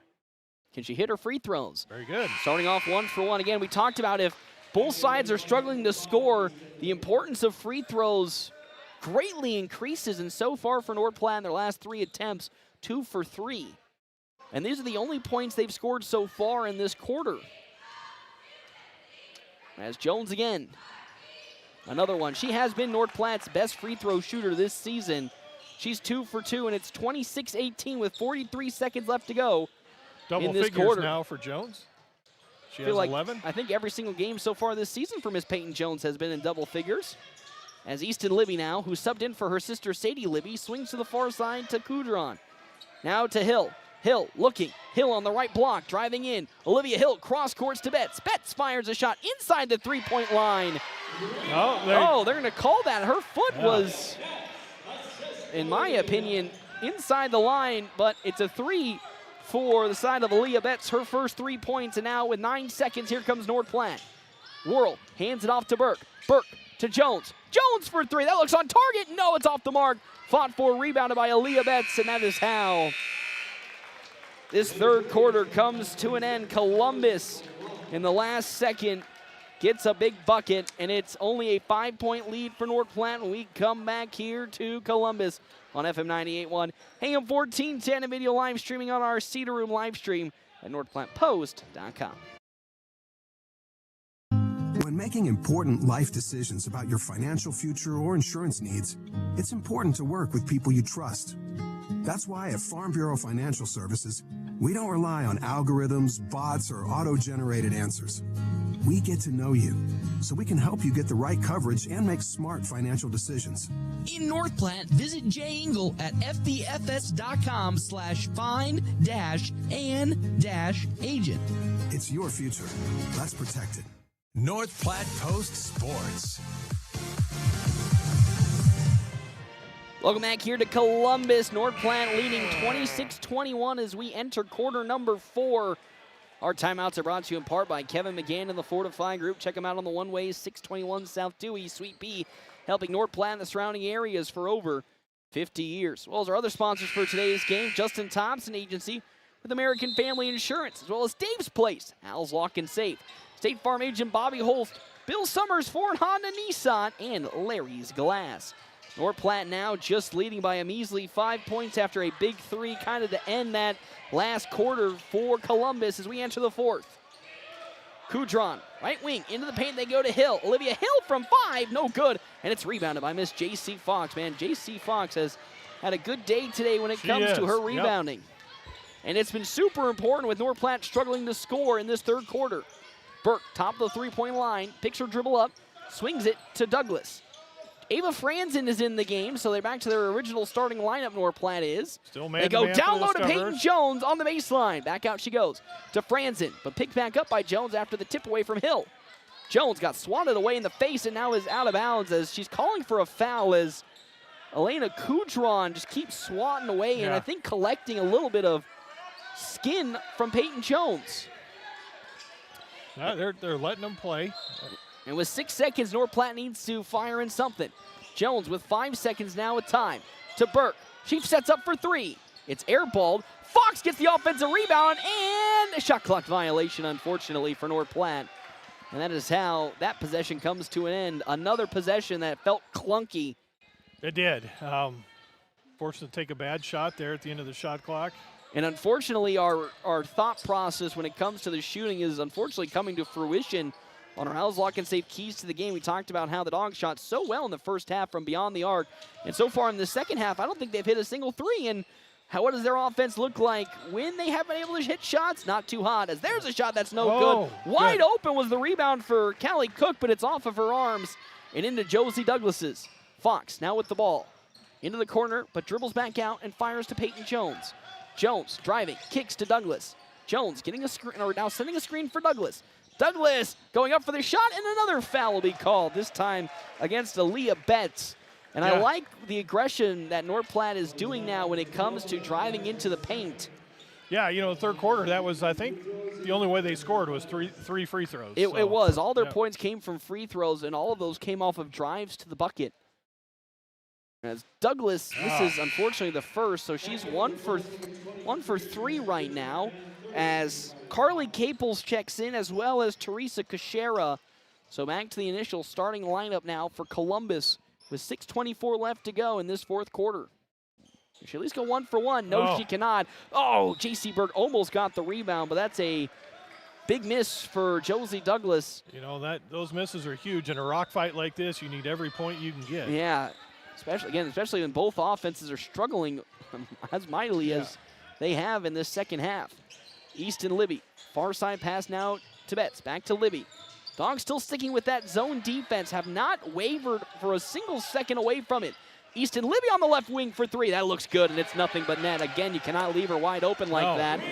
And there's only one person who is hitting shots, and it's Easton Libby, and again, she hits another, and I wonder if we maybe go back to a man defense, as there's a quick transition 3 that's no good from Josie Douglas, and the other way now with it comes Kudron on the far wing. Know where she's at. Oh, Peyton Jones steals it away, picks it up, and now a 1-on-2 fast break for Jones. Jones shot looking for a foul. That's not a good look, and it's rebounded there by Elena Kudron. Yeah, didn't have the numbers that time. She was 1-on-2. And now here comes Columbus the other way with 5:30 left to go. They're only trailing by their smallest margin today, 2 points. Caples, left corner, bounce pass back to Kudron. Get out, JC. To Libby, Easton Libby, now to Betts. Betts, they fire to Cachera in the far corner. Cross-court pass to Kudron. She drives and kicks to Libby. Back to Kudron, cross-court pass to Betts. Now into the corner to Cachera. She hit a 3 already in this game, airballed it. And another rebound for J.C. Fox. Man, she might be almost to double digits. I was going to say, she's almost a double-digit rebounds. She's at 7. With 4:58, North Platte, I honestly feel like need to score in this possession, as we'll have a timeout by head coach Tyson Hammond, and Nora Worrell most certainly will check in for Ava Franzen, but a timeout called by Tyson Hammond, head coach for North Platte High Girls. And our timeouts are brought to you in part by Kevin McCann and the Fortify Group. See him on the one-way, 621 South Dewey, Suite B. And when you see Kevin, give him a hug. Of course, the tough news that happened last week with his partner. Today was a funeral, and worked with Erica. She just worked just one office over from me. I was going to say, if I remember correctly, she worked in that same building as you did. Amazing person, you know. She was a ray of sunshine. She's so positive. She'll definitely be missed, and thoughts and prayers go out to Kevin and the other loved ones in those families. So even if you don't have any business to do with Mr. McGann, stop by, say hi to him, give him a hug, let him know you're thinking about him, because we all are thinking about him. Also, we're thinking about Gary Cobaugh and his family. Fortunately, his wife, tragedy. His wife passed away in Norfolk over last weekend because of those slippery conditions. Tragedy happened when Ogallala went to the 1-act, so thoughts and prayers to Gary Cobaugh and his family as Nora Worrell has checked into the ball game. There's a paint touch. Worrell, well, that's a very tough shot, and somehow, some way, Nora Worrell finds a bucket. right as she checks in, and that's a big make for North Platte, now up 4. They're trying to do that fake handoff rip action into the lane, and so far it's not been effective, but somehow, some way, Nora Whirl makes it work. Know where she's at, know where she's at. As here's Libby now on the left wing, guarded one-on-one by J.C. Burke. Swings over to Kudron. They're trying to go down to the paint to Kashera. Kashera pivoting, looking for some help. Now fires up a shot, it's short, and another rebound by J.C. Fox, or at least tried to rebound it. Got her hands on it, just couldn't corral it. 4:15 left to go, a fresh 35 on the shot clock for Columbus. Easton Libby will inbound. Libby throwing it all the way out to Caples. I mean, she is wide open, won't shoot it. Into the corner now, Libby with a fadeaway 3, way short, and it falls into the hands of Josie Douglas. Again, she is not afraid to take those threes as now J.C. Fox on the baseline. Shot is up, no good. Douglas tries to tip it away. And that's a turnover for North Platte offensively, leading by 4. 28-24 with 4:06 left to go. Easton Libby now with the ball. Again, Dogs going with that full court zone press. Oh, that ball's in the open and somehow falls into Caples' hands. Carly Caples! Wow. Had Nora Whirl right on her, and Whirl is lucky that she didn't get ringed for a foul, trying to block from behind as she was trying to swat it away. Yeah, difficult shot. Nice make by the Discoverers that time. Now it's only a 2-point lead for North Platte as Burke defers now to J.C. Fox. Fox crosses over to Douglas on the left wing. Douglas gets a screen. Douglas thought about the 3. Now needing help, finds J.C. Burke. Burke explodes in the lane. It's rejected by Carly Caples. And now the other way comes Kashera. And that one's tipped away by Peyton Jones. Saved by Kudron. Libby Caples for 3. Her first 3 is no good. On the floor with the ball. Ooh, and a foul is going to be called against Callie Cook. And I wonder if she kind of pushed a little off on Peyton Jones, and that's where that foul came from. Yeah, it could have been. I didn't see anything. I didn't see anything either. Kashera checks out. And checking in for Columbus, I'm trying to get a number. I think somebody checked in. I believe I think it's Cook who checked in as Kashera checked out. Whirl on the baseline. Nora Whirl into a triple team. Shot is up. Oh, no good. But she took a pretty hard body check from Carly Caples, and Nora Whirl to the free throw line with 2:59 left to go and a 2-point lead for North Platte. I cannot emphasize enough how important these free throws are going to be for the Dogs. How that shot almost went in. She got body checked kind of behind the backboard. And she makes the first one. Nora Whirl, definitely, I think with this, if she makes second free throw in double figures offensively from a scoring standpoint, it'll be a 4-point lead for North Platte if she makes it. She doesn't. Oh, it's almost, and it is rebound. Oh, for half a second by Peyton Jones, and then she unfortunately lost control going to the baseline, and she turns it over. But a 3-point lead for the Dogs with 2:56 left to go. Back to that full court defense. Easton Libby now to Betts. Betts turning up tempo, crossing half court. Aaliyah Betts finds Easton Libby, and Libby will space things out and now allows the offense to reset. Kudron, right wing, blocked for a second by Burke. Back to Betts. Betts gets it to Cook. Now to Kudron with that cross-court pass into the corner. Kudron, bounce pass to Libby. Wow, that's a very deep 3 from Easton Libby. That's no good. Fought for, man, rebounded by Callie Cook, her 6th. And Columbus gets another offensive look. Libby, and she gets called for a travel. That offensive rebound I almost thought was going to cost North Platte there. But Easton Libby turned the ball over with a travel at the top of the 3-point line. And with 2:23, North Platte will take it up the court. Honestly, with how things are going, if North Platte can get a bucket to fall, that might be the dagger in the heart of this Discoverers team. Yeah, their points have been hard to come by. Jones hesitates. Now tries to fling it to Fox in the corner. Fox back to Burke. J.C. Burke, good pass into the lane. Burke, oh no, lost the ball and turns it over. She was not really in a good position to shoot it. And honestly, even herself wasn't ready to shoot it and turns it over. And with 1:55, Easton Libby has the ball. Bounce pass to Kudron. Alana Kudron back to Libby. Into the paint they go to Cook. Cook, guarded by Whirl. Oh, Libby is open for three. I don't like that. It's off the iron, no good. Another strong rebound, this time for Aaliyah Betts. Her second. Almost intercepted by a Dogs defender. Betts with 134. Libby. Now to Callie Cook.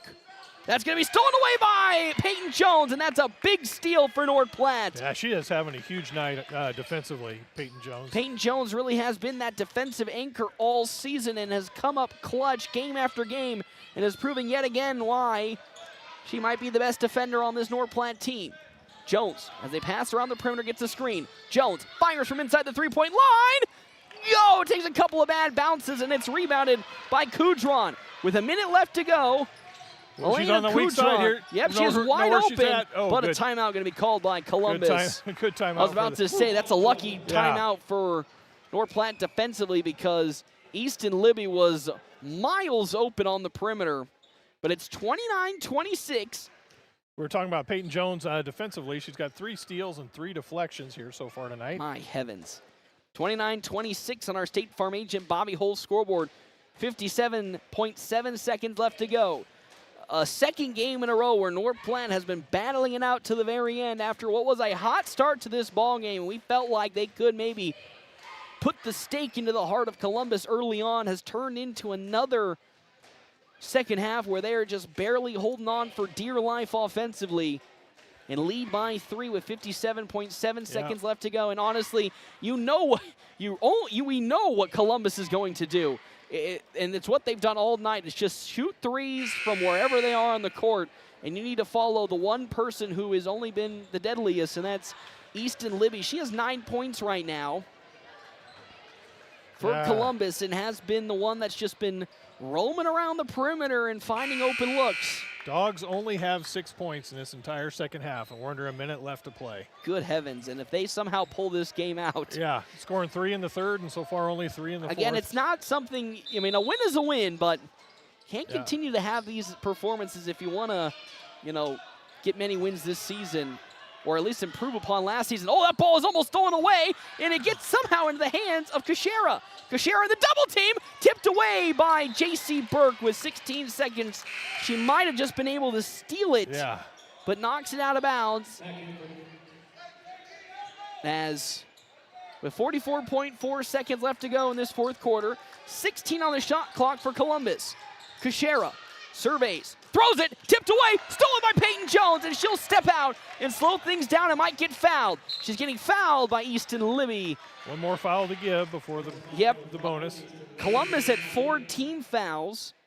And if there's one person who I want to see, a timeout going to be called as checking in comes Sadie Libby as well. Kashera checks out. If I was head coach Tyson Hammond, I do not want Peyton Jones to inbound that basketball. Correct. I'd prefer her to be the one getting the inbounds because she is North Platte's best free throw shooter, even though the Dogs so far today have not shot a lot of free throws. I believe all the free throws have just come in the second half. She has 2 for 2. Dogs so far today, I think, are 3 of 7? I think I got a 6 for 10. Oh, okay, my bad. 1 for 4 for Josie Douglas, 1 for 2 Nora Whirl, 2 for 2 Peyton Jones, 2 for 2 Adelie Terry. Perfect. Okay, I forgot about Adelie Terry, so that was my fault. But a crucial 38.8 seconds left to go in this ball game for North Platte High School as the girls are trying to hold on against Columbus to make it 3 in a row. The one thing I will say, though, is if Columbus doesn't make a 3, do not foul on the three-point line. Yeah, don't foul on a shot. You can foul on a rebound. You've got 5. You got 5 fouls. Yeah, you have plenty of fouls to give. So, yep, there it is. So Josie Douglas will be inbounding or be subbing the ball in on the far side. And I would not be shocked if they're going to try to get it to Peyton Jones. Nora Whirl was also in the game. Looking. Douglas trying to find Peyton Jones. They get it to Peyton Jones. Jones holding it and a foul call. Ooh, a little shove coming in from Elena Kudron. And that is going to be the 5th foul for the Discoverers. And Kudron picks up her first foul. And with that, Peyton Jones to the line. And honestly, even just one free throw, pretty much I feel like ices this game with how if you can get it to a 2-possession game. Poor Columbus has been, and she does make the first. We talked about, you sent me a picture of Jonathan Ranke winning the free throw competition during practice this week. Wouldn't be shocked if Peyton Jones would get that same accolade. 30-26 on our State Farm agent Bobby Hull's scoreboard. She'll miss the second. What a great rebound by J.C. Burke. Oh, they're going to call an over the back on J.C. Burke. Probably a good call. Love the aggression, though. You're fine. You have now 4 fouls still left to give. 34 seconds left to go. A 4-point lead for North Platte High School as Easton Libby now up the court with it. Libby into the lane. Libby shot is up. Libby shot is no good. Oh, that ball is still in the air, and Nora Worrell picks it up. Cross courts to Josie Douglas. Douglas then draws a foul from Aaliyah Betts. And Josie Douglas to the free throw line with 20.3. And honestly, if she goes 2 for 2, the game ends right here. I don't know how the Dogs keep doing it, but even in these games where things aren't going their way offensively, they're still finding a way to eke one out as Josie Douglas misses again. She's only 1 for 5 tonight. 1 for 5, yep. As Aaliyah Kudron will check in, and subbing out goes Callie Cook.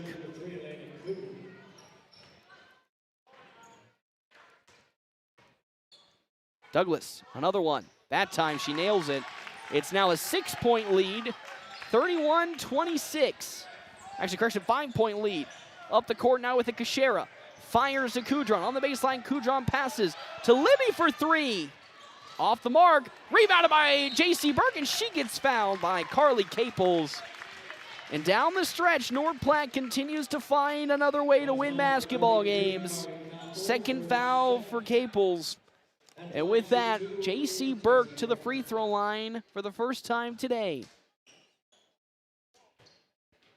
She'll take a deep breath.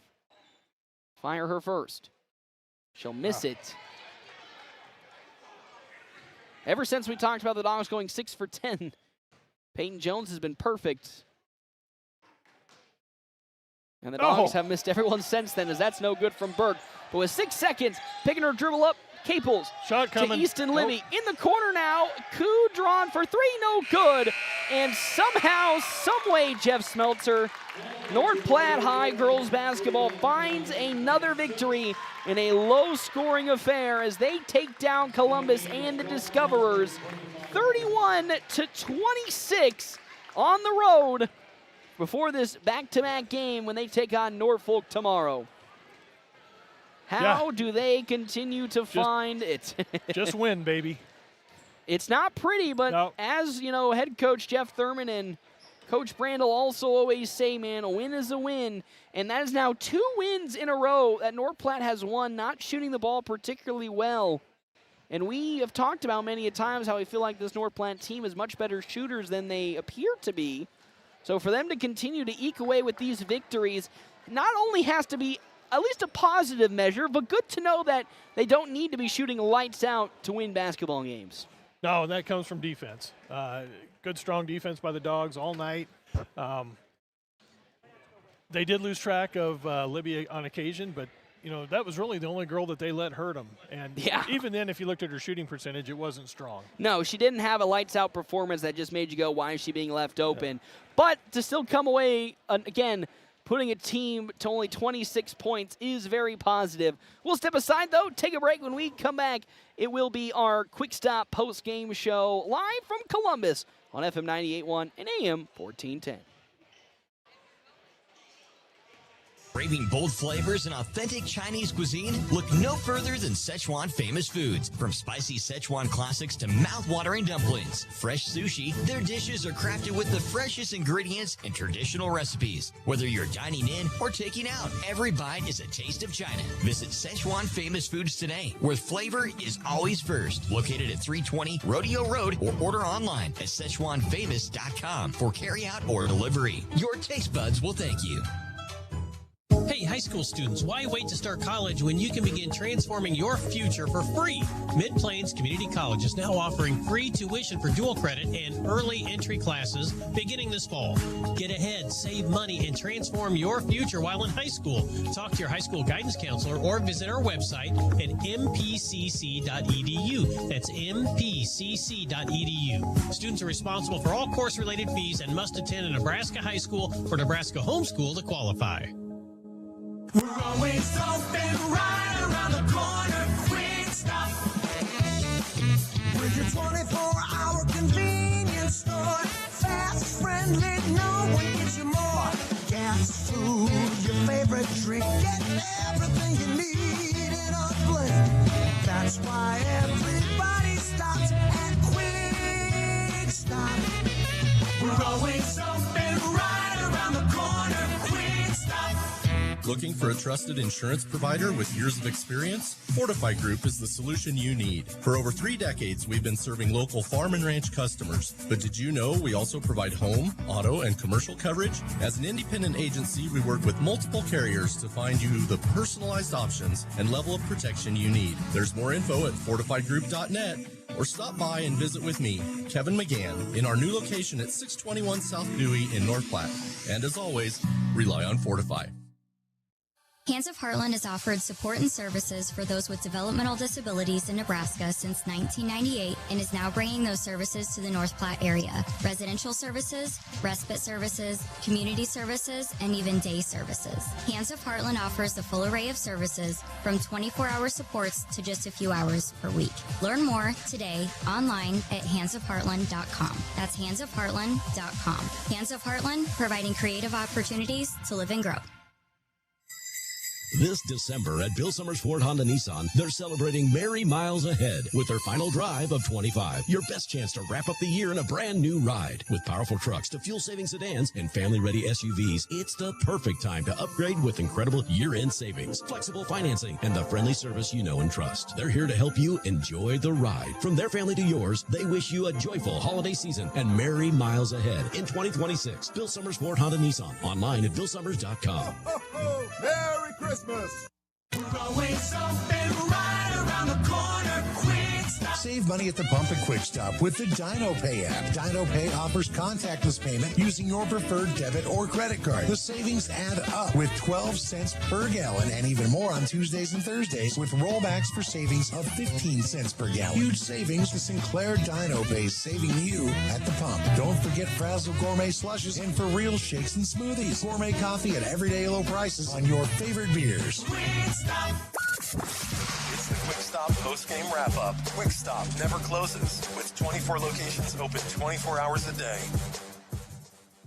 Welcome back here, Quick Stop post-game show. 27 locations, open 24 hours today. Paxton Gordon, Jeff Smeltzer here in Columbus. It was a gutsy victory for North Platte High girls as they win 31-26 as head coach Tyson Hammond makes his way up. Mr. Jeff Smeltzer of the step aside with your microphone as Mr. Coach Hammond joins me here at the moment for our La Casa del Rio's post-game interview. The last 2 games haven't been the prettiest offensively, Coach, but gotta say 2 really strong victories in not letting games slip away. That's gotta be pretty encouraging, you know, because we've seen some young teams, not particularly from you guys, but just over the state of Nebraska, when they do get into these type of shooting slumps, kind of crumble down the stretch.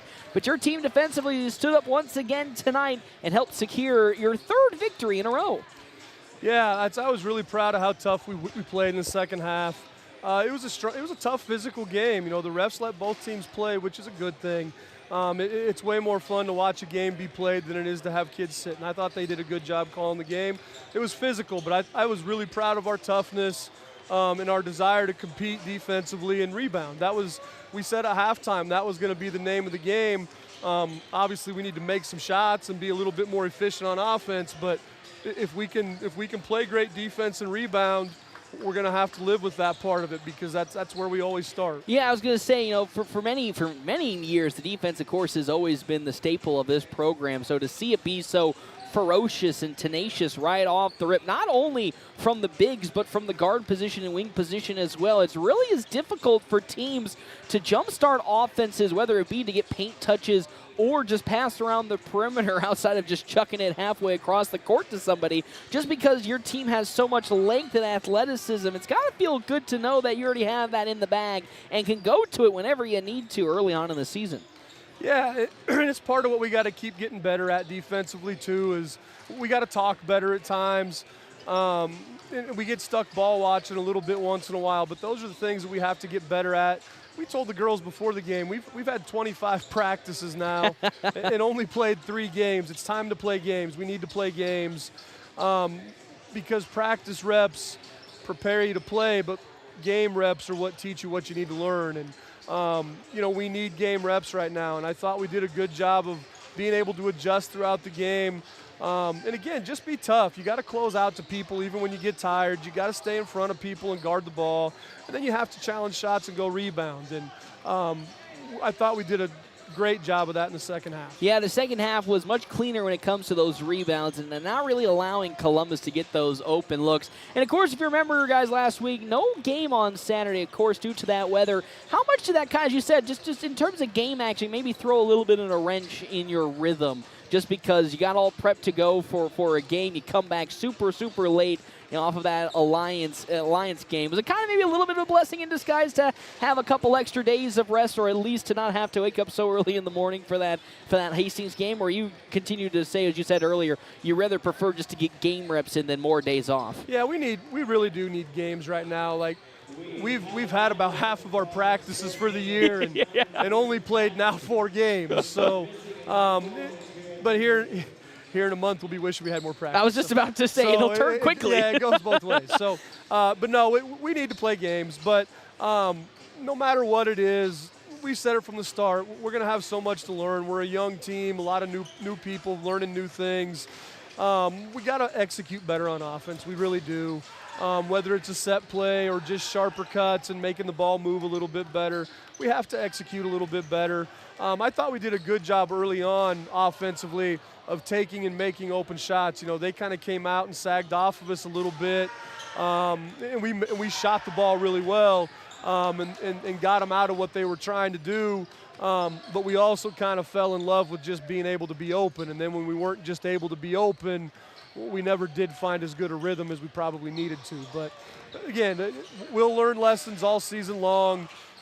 Whether you win or lose, there's always something to learn. When you win, it's never as good as you think. When you lose, it's never as bad as you think. It's always somewhere in between. So we'll try to stay pretty even and just work on getting better every time out. You love to hear. Of course, got a couple hours off before you play again tomorrow in Norfolk. You touched on that offense. Maybe what are some things you can identify outside, of course, the cutting and slashing that could be improved upon to at least maybe open up the shooting in the paint maybe a little more? Because we talked about the over-reliance on the threes tonight. There was a couple of instances where it felt like the ball just kind of died in place before a bad shot was taken or a bad turnover happened. So what are some of the things you'll talk with the team tonight to make sure tomorrow it gets a little more cleaner offensively? Just the ball's got to move. If you catch it and hold it, you don't have more than a second with it. You got to shoot it, drive it, or pass it. And we got to do a better job of identifying the right times to drive it to, because there was times where we were trying to get into a screen and roll and we didn't use it, and then there were other times we were trying to get a different entry pass, and then we thought we just got to communicate better. We got to clean that stuff up. But again, it's at times we did it really well, especially early in the game, and then we didn't do it as well after that. So keep learning, keep understanding that when the ball moves, we get better shots. When we start holding it and trying to over dribble, we don't get as good of shots. And again, it's part of learning and learning to trust your teammates and let everybody play with the ball a little bit. Coach, well, thank you as always for stopping on by. Good luck tomorrow. Can't wait to see you in the new year. Thank you. Head coach Tyson Hammond for North Platte High basketball on our La Casa del Rio's post-game coaches interview. I know Mr. Smeltzer, as he puts his headphones back on, we won't be able to go to La Casa del Rio's tonight, but they're located 911 East 4th Street, open Tuesday through Saturday, 11 to 8, because La Casa del Rio's is where tradition meets flavor. got to say, I agree with a lot of what Coach Hammond said about what needs to improve upon, but also loved his just over-focus on that defense because, man, this North Platte team has some athleticism this season. I just feel like, when you see it from a different angle, it kind of feels like, wow, we didn't feel like we had that last season. Yeah, that's true. They did a lot of good things tonight, a lot of things right. To shoot that well to start off the game, that was amazing, and they were able to trudge through an ugly second half. And can you win when you play ugly? Yes, and so far they've done 2 straight games of winning when playing ugly. And as they always say, offense always lags behind on the defense to start the season. And compared to some teams, North Platte has only played its 4th game, compared to some teams that have already played their 6th. So North Platte's a little bit behind, of course, with the cancellation of that Hastings game. But we're going to step aside, take a break. Mr. Smeltzer, guess what? We come back. It's boys basketball time right here on FM 98.1, AM 1410, and video live streaming on our Cedar Room live stream at NorthPlattePost.com. Don't go anywhere, everybody. Beauty of downtown North Platte and enjoy lunch or dinner at the Cedar Room. The Cedar Room is an unparalleled restaurant experience with this unique atmosphere where modern meets rustic. Enjoy a handcrafted cocktail made with the freshest ingredients by a master mixologist while dining from their delicious American fusion cuisine menu. Make a reservation by calling 308-532-4825 or reserve online at thecedarroomne.com. The Cedar Room, 505 North Dewey in beautiful downtown North Platte. Now play the best of the 70s, 80s, and 90s. OOQ North Platte, K251CP North Platte, 98.1 and 1410. We're online too at NorthPlattePost.com. The following is an Eagle Media Sports presentation. North Platte High Sports on NorthPlattePost.com, FM 98.1 and AM 1410 are brought to Justin Thompson Agency, American Family Insurance, Hands of the Heartland, La Casa del Rios, Dave's Place, Cole Jonason with High Street Insurance. North Platte will reset the offense. Eli Broman steps back for 3 in the corner again. That is 3 threes for Eli Broman today. 9 points, and a timeout going to be called by Alliance. Al's Lock and Save, State Farm Agent Bobby Holtz, Bill Summers Ford Honda Nissan, Great Plains Foot and Ankle, The Fortify Group, Larry's Glass, Shelter Insurance Agents Pete Boltz and Brett Rogo, Puro Clean. Now to Gans. Gans. Oh, that's going to be stolen by Kamensky. Kamensky up the court now with it. Having Kamensky Euroing up for the layup. Oh, it's a left-hand scoop. Great Plains Health. Great Plains Health Sports and Therapy. Jay Engel with Farm Bureau Financial Services. Runza. Double Dips. Merrick's Ranch House. Mid-Plains Community College. Szechuan Famous Food and Sushi Bar. The Cedar Room. Here's the voice of the Dogs, Paxton Gordon. Welcome back here to Columbus. I said don't go anywhere. It's boys basketball time. Jeff Smeltzer right below me. I'm Paxton Gordon. It's boys basketball.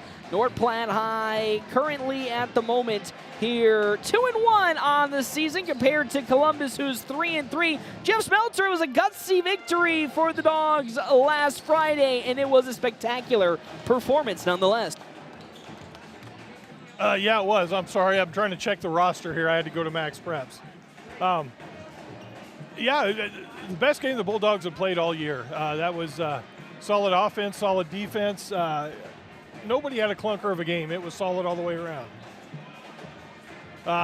Coming in here, facing the Columbus Discoverers team who's already played 6 games on the season versus only 3 games for the Dogs. Dogs come in 2-1. Yep, I'm back. You're back. Welcome. So. But yeah, they've only gotten 3 games in compared to the 6 right now for Columbus and the Discoverers. You want to talk about a disparity in terms of games played. There's one right there. And Columbus has played some good teams. Lincoln Southeast, Omaha Westview. They lost in overtime to Omaha Westview. And then, of course, lost pretty bad to Lincoln Southeast and then beat South Sioux City 72-42 in their last performance. I wanted to talk about that game. That's where you don't want to fall into a trap of looking at numbers in a vacuum. Yes. It looks like North Platte beat South Sioux by 9 points. Columbus beat South Sioux by 30. It looks pretty, but yeah, you compare it, it looks bad. If you looked at the scores going into the fourth quarter, the Bulldogs were ahead of South Sioux by 16 going into the fourth. Columbus was only ahead of South Sioux by 14 going into the fourth. Against North Platte, Columbus kept their starters in, South Sioux kept their starters in against North Platte till about a minute left in the game. For whatever reason, when South Sioux played Columbus, they pulled their starters pretty early in the fourth quarter. Columbus kept theirs out there for a while, and that's how the score got lopsided in that game. So I think the teams are more even than it looks when you look at that score. I can totally agree, because, again, if you look at every other score outside of that Burke game was a pretty good victory, but that was only 9 points. You know, you lose to Omaha Westview in OT, and that's a really good Omaha Westview team, by the way. That's a good team. Yeah, and then Omaha North, you lose by 13. You beat Buena Vista by 12, and that Buena Vista team is also sneaky really good.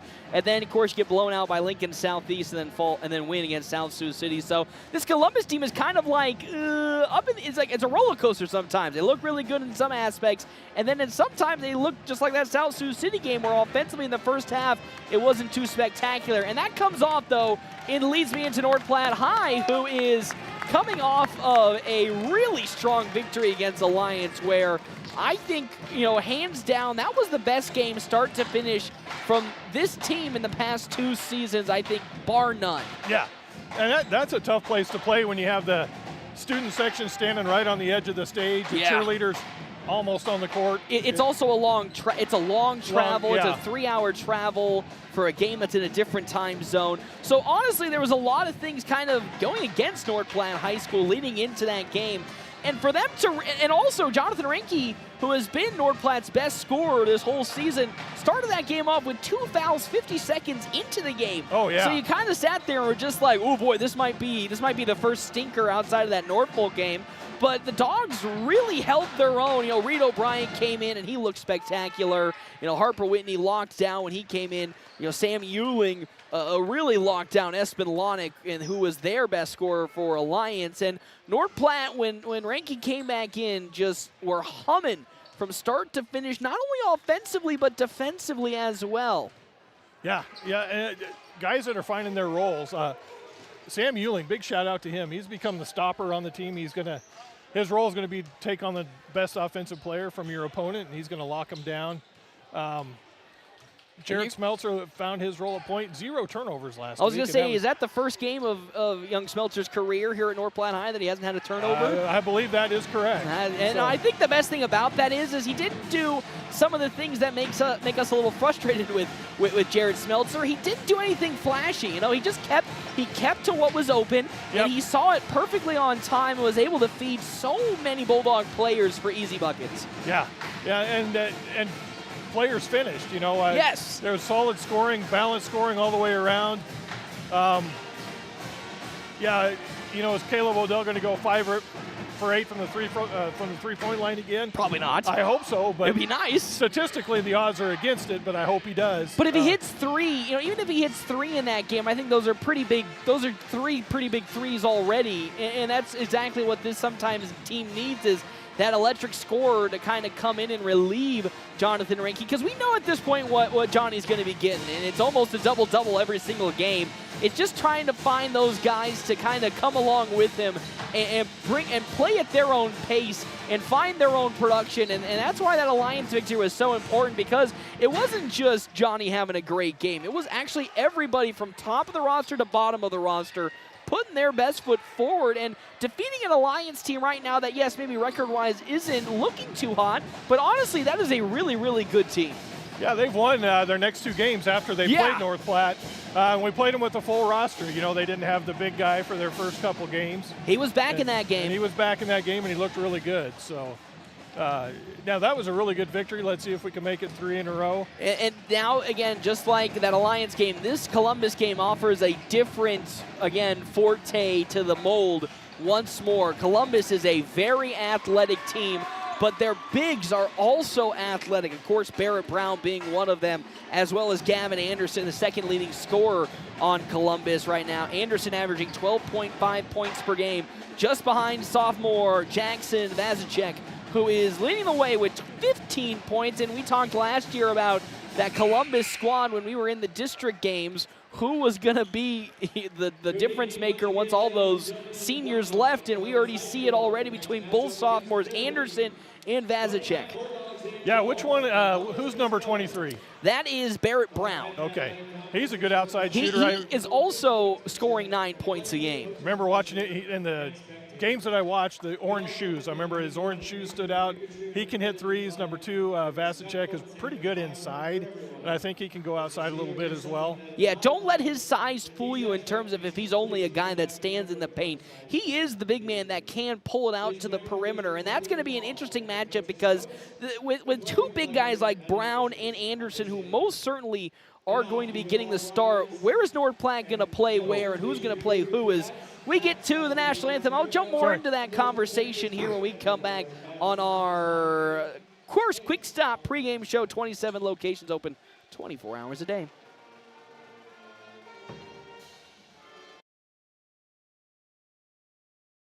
Craving bold flavors and authentic Chinese cuisine? Look no further than Szechuan Famous Foods. From spicy Szechuan classics to mouth-watering dumplings, fresh sushi, their dishes are crafted with the freshest ingredients and traditional recipes. Whether you're dining in or taking out, every bite is a taste of China. Visit Szechuan Famous Foods today, where flavor is always first. Located at 320 Rodeo Road, or order online at SzechuanFamous.com for carryout or delivery. Your taste buds will thank you. Growing up, my parents always encouraged me to do what's right, even if it wasn't easy. I'd always hear my mother's voice say, "Do the right thing." That stuck with me. Every day, just do the right thing. That's it. The rest takes care of itself. At Shelter Insurance, we believe in doing the right thing for our customers and our communities. See me, Pete Volz, at 501 South Jeffers for a free insurance review. Hands of Heartland has offered support and services for those with developmental disabilities in Nebraska since 1998 and is now bringing those services to the North Platte area. Residential services, respite services, community services, and even day services. Hands of Heartland offers a full array of services from 24-hour supports to just a few hours per week. Learn more today online at handsofheartland.com. That's handsofheartland.com. Hands of Heartland, providing creative opportunities to live and grow. This is the Bulldog Pregame Show from FM 98.1 and 1410 AM. Presented by Quick Stop. Always open right around the corner. Quick Stop. Welcome back here to Columbus as the Discoverers take on North Platte High School here today. It is time for our Double Dips Ice Creamery starting lineup. Double Dips Ice Creamery in the historic Canteen District in North Platte offers 24 plus different flavors of hand-dipped ice cream served in a variety of ways. Double Dips also offers homemade waffle cones and bowls alongside homemade fudge and freshly baked dessert.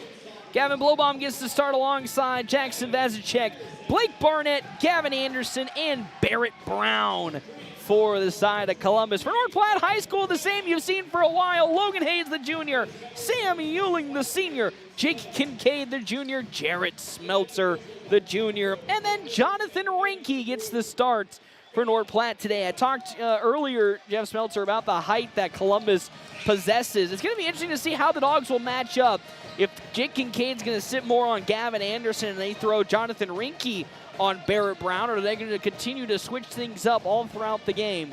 Because that's probably going to be the one thing that's going to be interesting to see is how will the bigs this game face off against two athletic bigs that Columbus likes to throw out here so far with Vazicek as well as Brown and Gavin Anderson.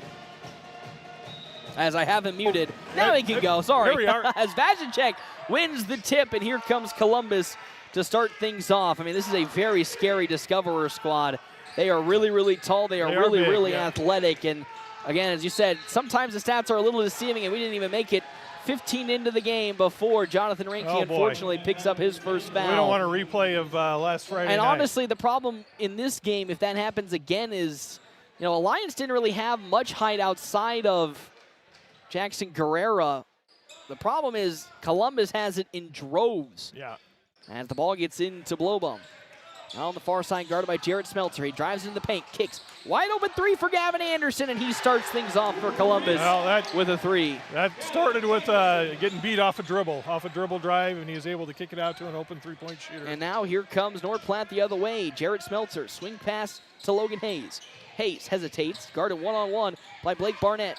Smeltzer into the paint to Kincaid, into a double team. Kincaid fading with his shot, and there's a bucket for Jake Kincaid, and he answers immediately right back, and it's 3-2 the lead now for Columbus early on in this ballgame.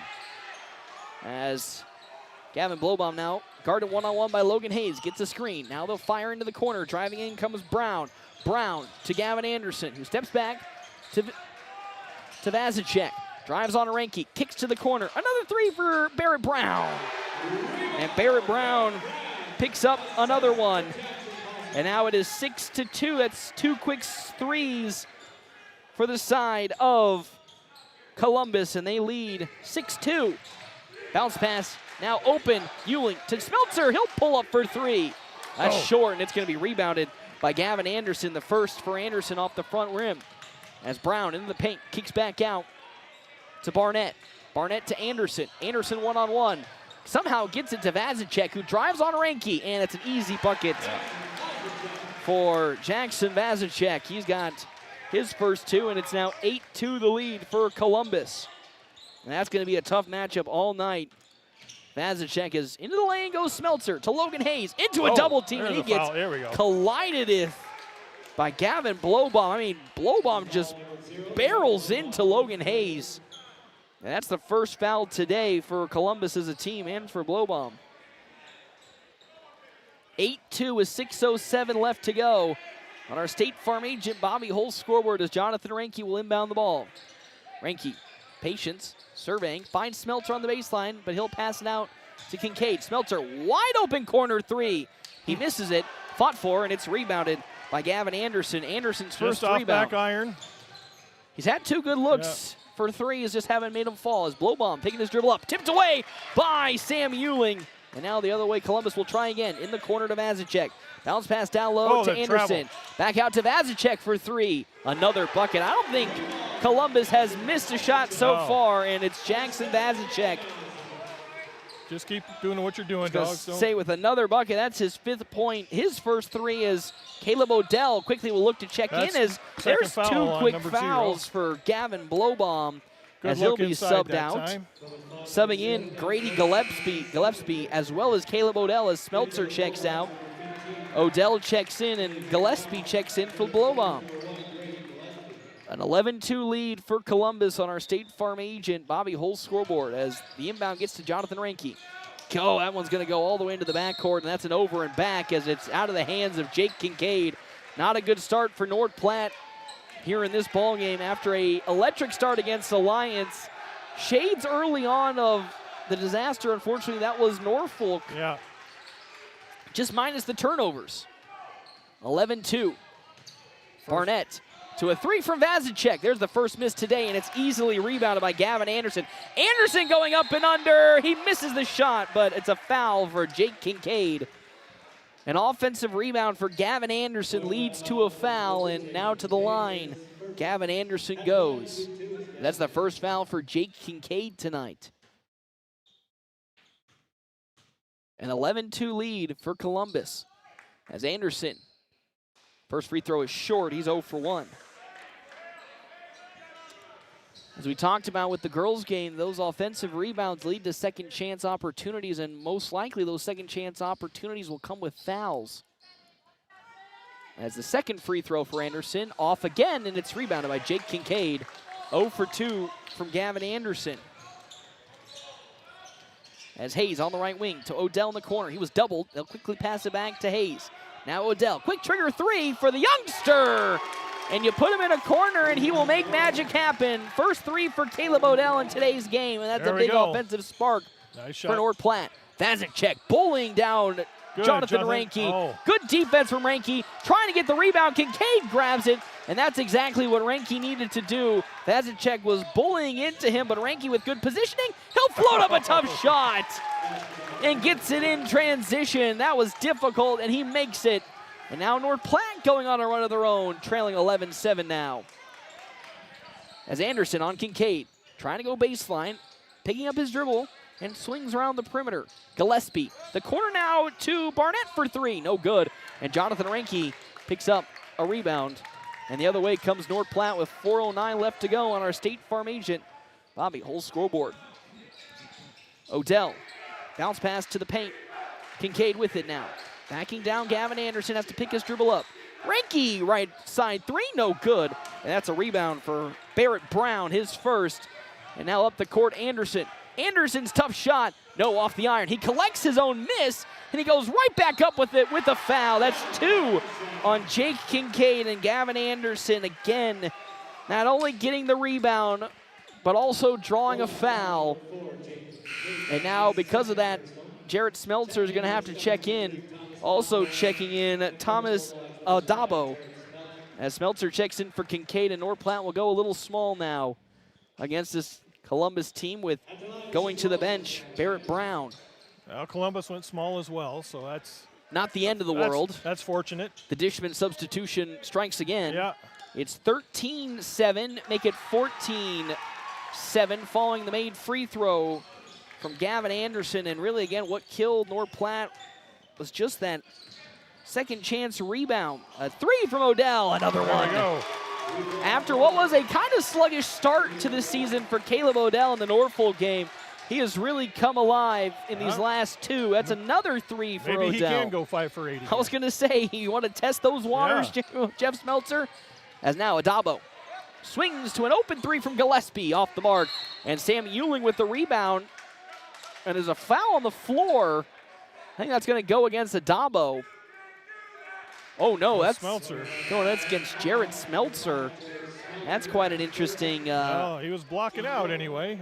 I was going to say, it did not seem like. It looked like he did push, but I thought he pushed Sam Euling. Yeah, I thought he was pushing Sam Euling to get out of the way. Yeah. As an inbounds now, up, down low. It's too easy for Jackson Vazicek.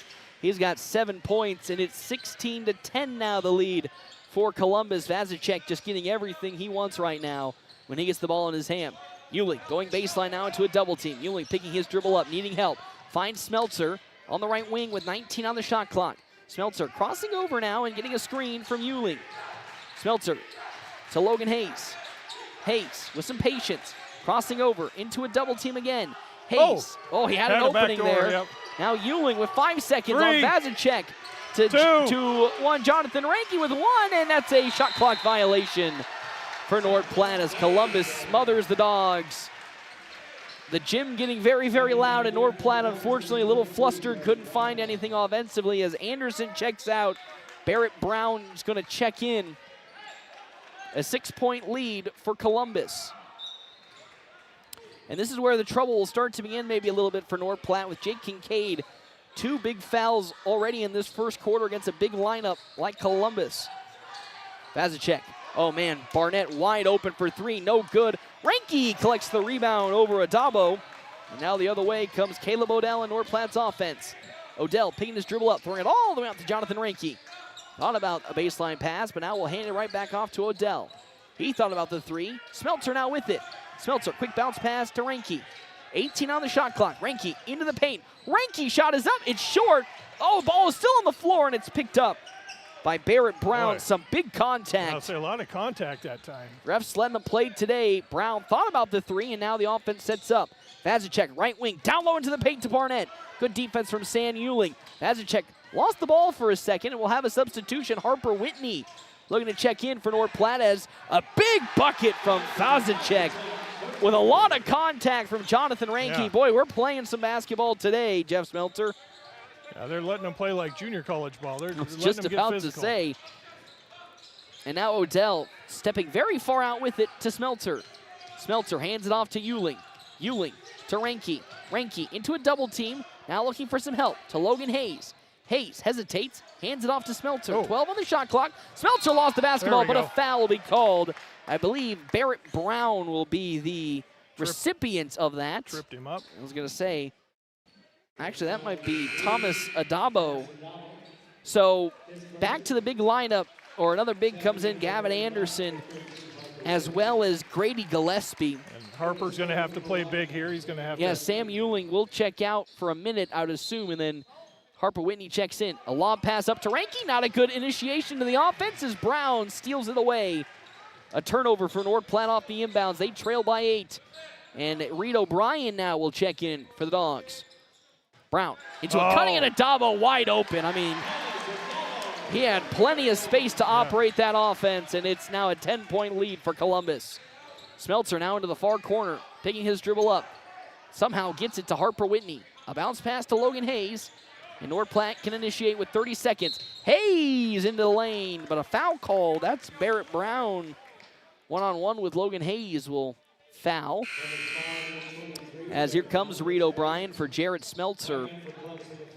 A 10-point lead for for Columbus. As checking in now comes Cade Gadecki. Hayes with the initiation to Reed O'Brien with 29 on their shot. 29 before the end of this first quarter. O'Brien picking his dribble up, finds Ranky, guarded by Anderson. Ranky serving and getting a screen, crossing over, lost the ball and it's turned over.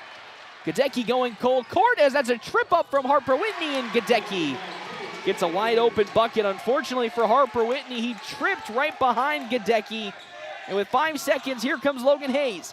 Hayes into the lane, he lost the basketball. Adabo up for a heave from Anderson, no good. Not a clean first quarter from North Platte. They trail by 12. Jeff Smeltzer as the big boys Vazicek as well as Barrett Brown will sub back into this ball game. Yeah, Columbus started out shooting the ball really well, got North Platte in the hole. North Platte fought back really hard, and then costly mistakes. Yep, mistakes down here at the end. Some turnovers specifically in this last minute that have cost North Platte a couple of buckets. Of course, unfortunately for Harper Whitney, trying to trail back down after the turnover, trips and falls. But again, this is what we kind of talked a little bit about early in the pregame, was about the foul troubles North Platte has gotten themselves into so far early this season. We know it didn't really affect them much against the Alliance game, but against a team like the Discoverers, who are throwing 3 big boys out there, you really got to play safe. I hate to say play safe, but you really got to play aware of how you are guarding up the offensive players. You know, especially when your fouls come with your bigs. Yes. You know, North Platte just doesn't have a whole lot of big guys to go around, and Columbus has 3 or 4 of them they can rotate in. You feel okay, like, if some of your guards and wings get in trouble, because you understand you have the depth on that end. But when it comes to somebody like Jake Kincaid or Jonathan Ranky getting in trouble, you're going to be in for a long night, because after that, it's really down to who, you know what I mean?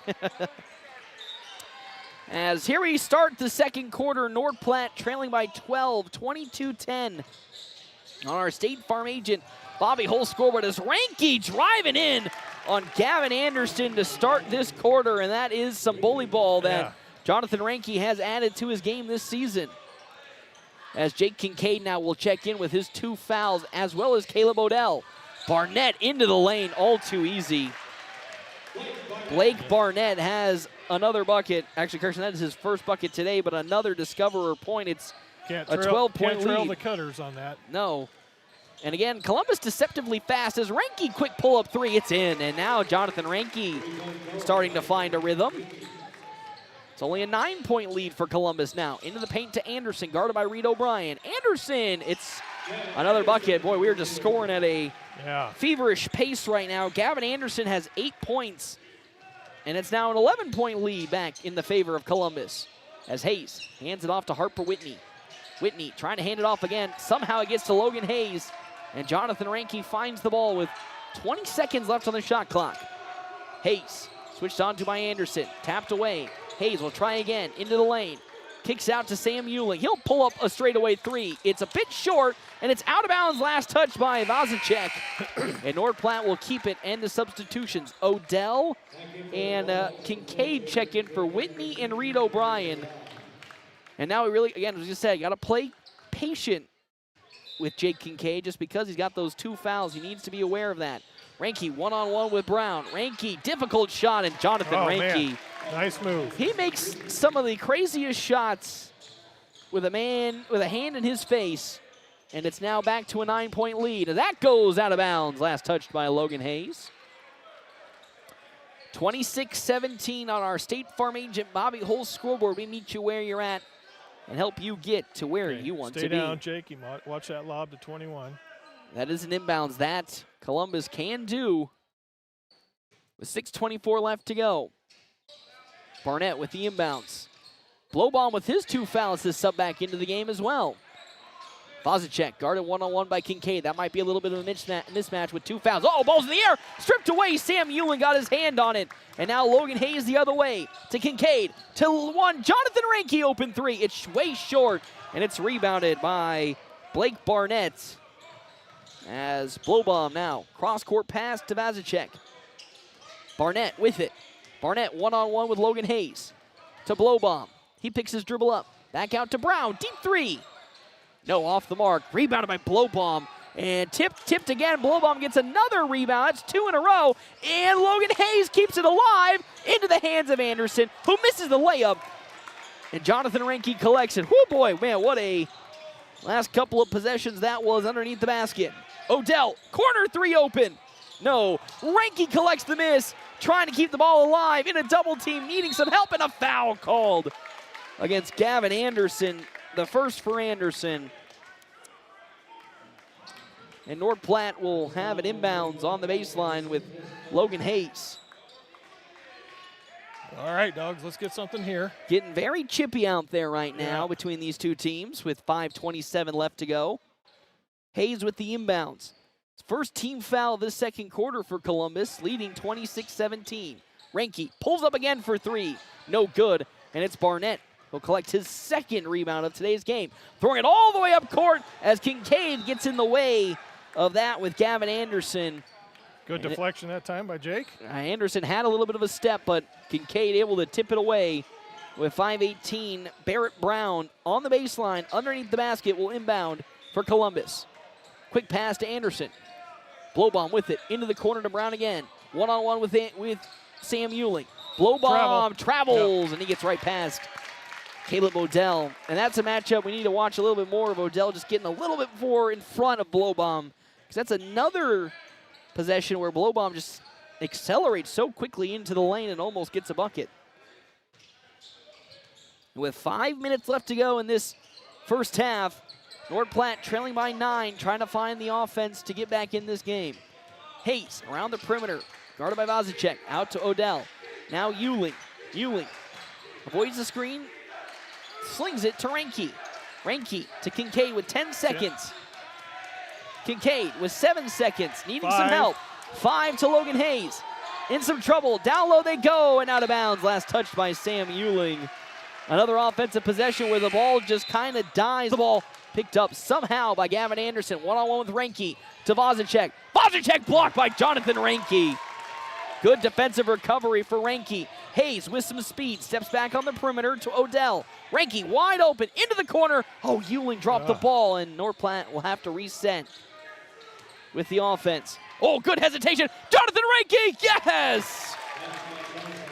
Caught the defense lacking as they thought he was going to hand the ball off, but Jonathan Ranke there, finished with the layup. Takes it to the rack, and Kincaid almost steals it away as in comes Jarrett Smeltzer, also checking in. Thomas Adabo for Gavin Anderson as Odell checks out. 26-19 on our State Farm agent Bobby Holst scoreboard. Man, after what had been a crazy first quarter for Columbus, North Platte sticking with them really, really well. As Adabo now with the ball in his hand, guarded by Kincaid. Oh, that ball's going to go way out of bounds as a misread for Grady Gillespie. He had a man cutting into the paint and just threw it way behind. And that's a turnover for Columbus. And now North Platte can maybe continue to just chip away at this Discoverer lead. As right now it's a 7-point lead for Columbus. Hayes, bounce pass into the paint now to Jonathan Ranke. His shot is no good because there's a foul. Blake Barnett as well as Barrett Brown were guarding him one-on-one. Let's see who will be assessed that foul. Probably Barnett. Yep, they'll give it to Blake Barnett. All right, this is this week's free throw champ for the Bulldogs free throw Did shooting. it say in that how many he made? Because I bet you he went perfect. It's a tournament. I don't know how many they. Well, I bet you he might have gone perfect because Jonathan Reinke is a great free throw shooter. Until you jinxed him. You know, I just. Yeah. You know, good thing I'm going on vacation after this game. As there's the first miss for Jonathan Reinke tonight in his first free throw attempt.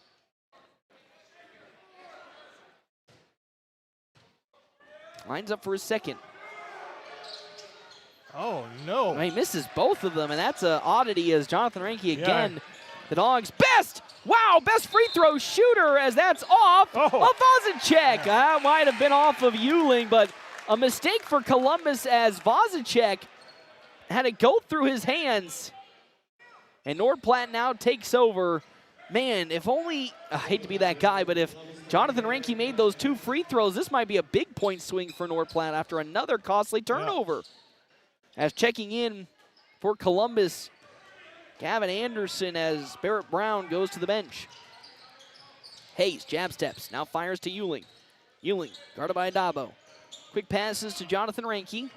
One-on-one with Anderson. Now stepping out, Logan Hayes. He drives on Vozicek. Hayes pumps. Hayes fades. Hayes hits. Oh, beautiful turnaround jumper. And that's exactly what Logan Hayes needed. He's been really well defensively. His offense has yet to really kick in this season, but that is a big bucket. As now, Anderson swings it out to Vozicek. One-on-one with Reinke. Uh-oh, that's a 3 for Vozicek. As Smeltzer now throws it up to Euling. Good awareness. Euling into the corner, tipped away, stolen by Vozicek. 3-on-2 fast break for Columbus. Vozicek Euroing up for an easy bucket. Smeltzer tried to take a charge, but went around him. I was going to say, good awareness from Vozicek to Euro around Smeltzer and an easy 2 points for Jackson Vozicek. He has 9 in this game. Kincaid on the baseline, up and under, yes, with a foul. Another big bucket for Nordplatte. Vozicek will pick up the foul, but Jake Kincaid with a bucket, his first 2 points, and draws a foul as Euling checks out. Caleb Odell checks in with 2:21 left to go. A 28-23 lead for for Columbus. I wish it was for Nordplatte. Now it's going to get a little dicey. Sam Euling has subbed out of the game, and that is the Dogs' best defender. They might go to a zone here. I would assume so, but Kincaid makes the free throw. And guess what, Jeff Smeltzer? It's only a 4-point lead for Columbus. There we go, full court press. There's that full court press. Trying to trap Columbus, man, wide open there is Brown. He thought about the 3, now drives into that double team. Lost the ball for a second. Barnett picks it up. Back to Brown. Vozicek. Bounce pass into the paint to Anderson. Gavin Anderson up and over Jonathan Reinke. And now here comes a full court press and a travel for Jared Smeltzer. He was not ready for Adabo to be right in his face as he turned around. Yeah, Columbus turned around and put a press on, and Jared didn't see him coming. And little miscommunication there. 30-24 with 1:59 left to go here in this first half. A lead for Columbus on our State Farm agent Bobby Hull's scoreboard. Quick passes around the perimeter to Adabo. Now to Barnett. Barnett drives on Odell on the baseline. Wide open, and it's an easy bucket for Blake Barnett. And the Dogs were able to cut to the floor, but now it's extended out 32-24.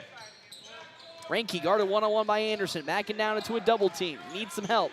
Still looking for help. Now, goes right through Caleb Odell. As Reinke and Odell have a conversation up the court following the turnover. And just like that, Sam Euling will check back in. And I understand the idea of putting shooters in, but taking the best defender out of the game for your team might not have been, in my opinion, the right choice there. No. As now Adabo with it on the perimeter. Anderson switched onto now. Into the corner they go to Adabo. Barnett. Brown. Vozicek one-on-one with Reinke. Picks his dribble up. Down low to Anderson. Good defense from Kincaid. And somehow gets to Brown. Yeah. Brown into the corner to Anderson for 3. Oh, that might be a foul from Kincaid. No, the shot is no good. Reinke with some speed will go the other way. Up to Logan Hayes, and he stops, and the offense resets. Kincaid open for 3. No, it's way short. And Thomas Adabo collects the miss. And the other way comes Columbus. Baseline drive from Barnett. Vozicek, corner 3. Yes. 12 points for Jackson Vozicek. And unfortunately, what was a 4-point lead for Columbus is now up to 9. Up to 11. Excuse me, up to 11 with 30 seconds left to go. Can Odell think about a deep three to cut it? No, it's off the mark, off the side of the iron. Rebounded by Black Barnett and up the other way. Columbus will go to get the final shot of this first half. What an unfortunate way for this first half to come to an end potentially, as a foul called against Sam Ewing. After just dragging, I hate to say dragging, but cutting this lead down to 4 to have it in the blink of an eye, jump back up to 11 with 10 seconds left to go. Into the lane, Barnett kicks to Anderson, but Renke there with a good tip to get it out. Oh, thank you. To get it out of bounds. So I dropped my pen. Oh. Good bystander able to help me out there. Didn't even know I dropped it that far. I didn't either. Anderson with 5 seconds to Barnett. Now to a deep Brown 3. Oh my gosh, no good. Adamo tries for the shot, no good. And that is how this first half comes to an end, Jeff Smeltzer. It is a 35-24 lead for Columbus and the Discoverers. I mean, in the first quarter, they couldn't stop missing threes. In the second quarter, it was more North Platte that was able to find their footing, but a costly last 2 minutes of the half allowed Columbus to reaffirm and push this lead out, and they lead 35-24. Yeah, you know, there really hadn't been that many turnovers till right there at the end, and overall, that's only 4 turnovers in the first half. Yeah, so like, in terms of comparatively to that Norfolk game, it's been a much better start in terms of the turnovers. They weren't as costly until down the stretch. As head coach Jeff Thurman will always say, the turnovers aren't the problem, it's the costly ones that spring up at the wrong times. And unfortunately for North Platte, that is what we saw towards the end of this half. But I think on the bright side, you can see that they can go toe for toe with Columbus. You know, this is while they're 3-3, I believe this Discoverers team is much better than what their record shows. Oh yeah, they played some tough competition, and when you're playing, you know, Omaha schools, you're seeing the best. So, what could you? I mean, it's really tough to sit here and like say what they need to improve upon, because holistically, I think it was a pretty good first half for North Platte. I mean, you only gave up 35 points, maybe not the best, but that was off of some really good three-point shooting from Columbus to start the game. And then after that, it's kind of been hit or miss in terms of the buckets if North Platte can stay firm defensively. So, tough to see. We'll step aside and we'll take a break. When we come back, we'll have more of our Quick Stop halftime show on FM 98.1 and AM 1410 with live streaming on our Cedar Room live stream at NorthPlattePost.com. Opportunity is knocking in North Platte.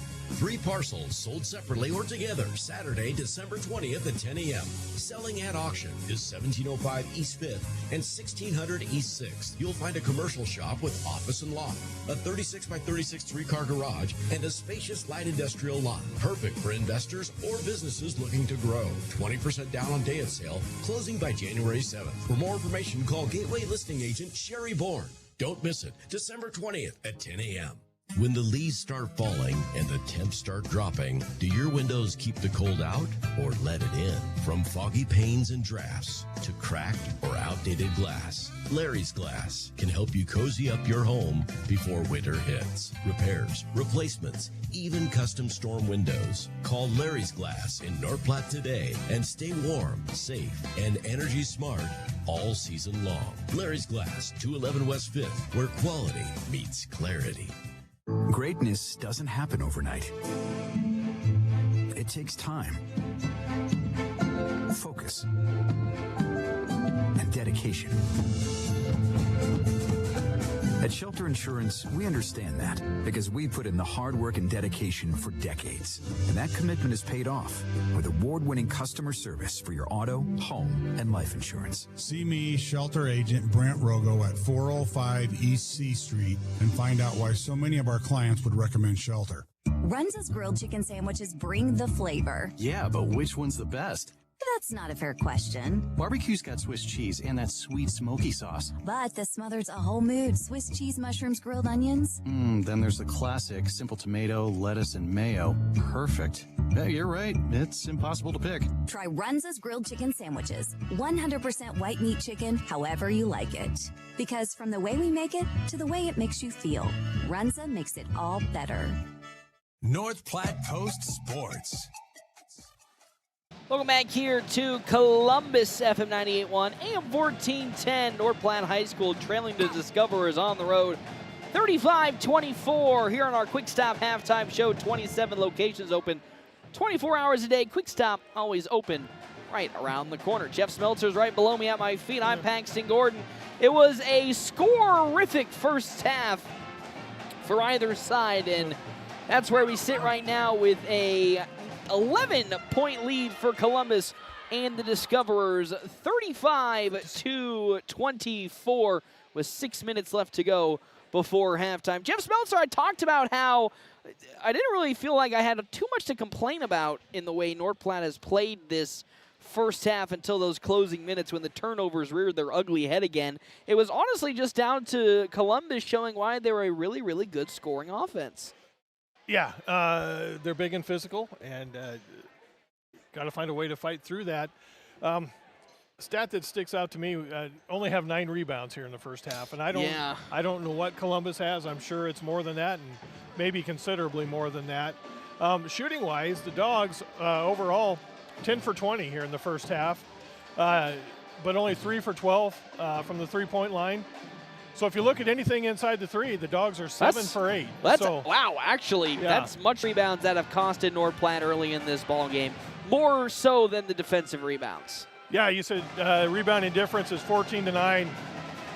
I bet that 5 difference is offensive rebounds. Yes. I bet that's 5 more. Gavin Blowbaum had 2 in a row, right. And he is not a big fella. Correct. So, again, that's really the only complaint that I have, because you got to give props to Columbus. They're hitting their shots, and it's not like North Platte is letting these guys, go wide open, into the paint. They have a hand on somebody. They have a body on somebody. It's just Columbus is just at the moment making more shots, even though North Platte only shooting 50% from the field is really good. I think that's a fantastic shooting number. They just have to find a way to not let guys like Vozicek and Gavin Anderson take over, which is, it sounds dumb, but it's tougher than it may appear. Vozicek has 12 points right now. Anderson has 8, and, of course, that's where the lead scorers go for Columbus and the Discoverers. Yeah, and I'm just looking at turnovers here. I think North Platte has 5 here in the first half. 2 of them a team turnover, and I think they're both on shot clock violations. Yes, they were. Take those out, that's 3. Yeah, you should be getting more than 20 shots off in a half. So why is that? You're not getting a lot of turnovers, but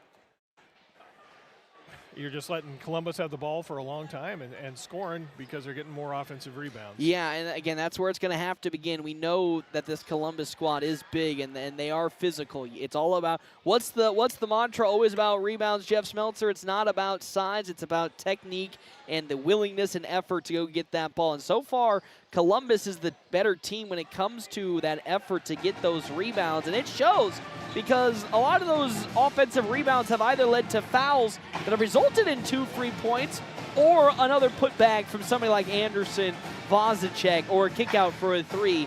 So I really think if we're talking about what North Platte needs to do better in the second half, it has to start with not only boxing out better, but honestly, that's actually kind of how it has to start. You got to box out better because you're playing good physical defense against the big boys, and you're getting some foul calls to go your way. You're just allowing Columbus to get too many second chance opportunities to extend their lead out, like we saw towards the end of that first half. And even Jarrett Smeltzer had a foul blocking out on a rebound. Yeah. Those are okay. Get those.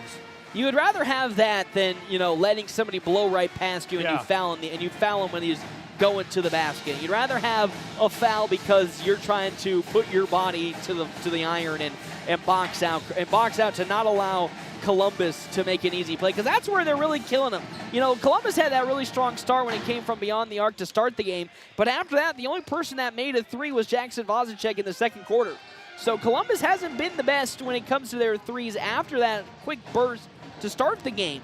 So North Platte's just getting beat up a little bit in the interior part of the defense. And again, it just boils down to you got to match physical for physical, and you got to box out, because again, the fouls aren't leaning one way or another. They're letting the teams play physical today.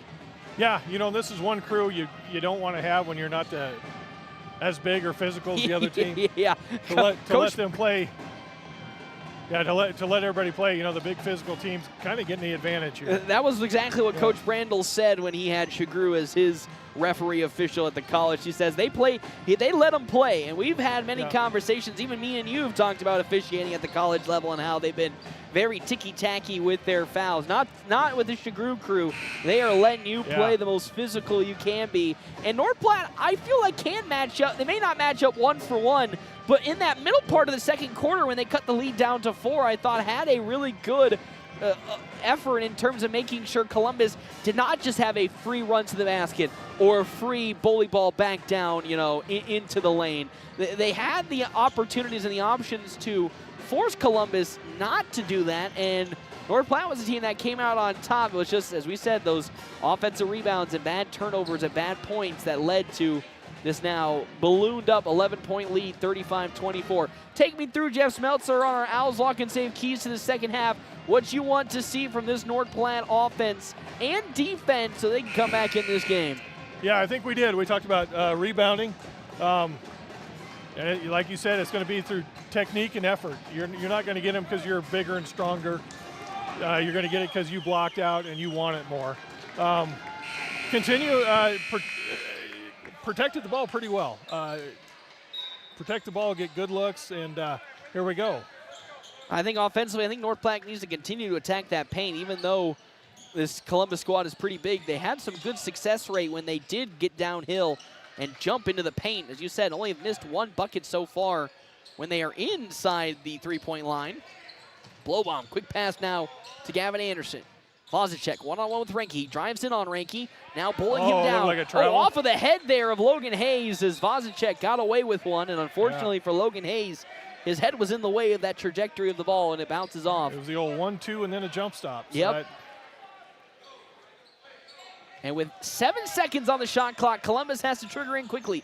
Vozicek with 3, 2 seconds. 1 second for Vozicek as he leans into Jonathan That's what you Reinke. need. Nice job. Yes, as Vozicek was looking for that foul, and that's one of those things that... Good team defense.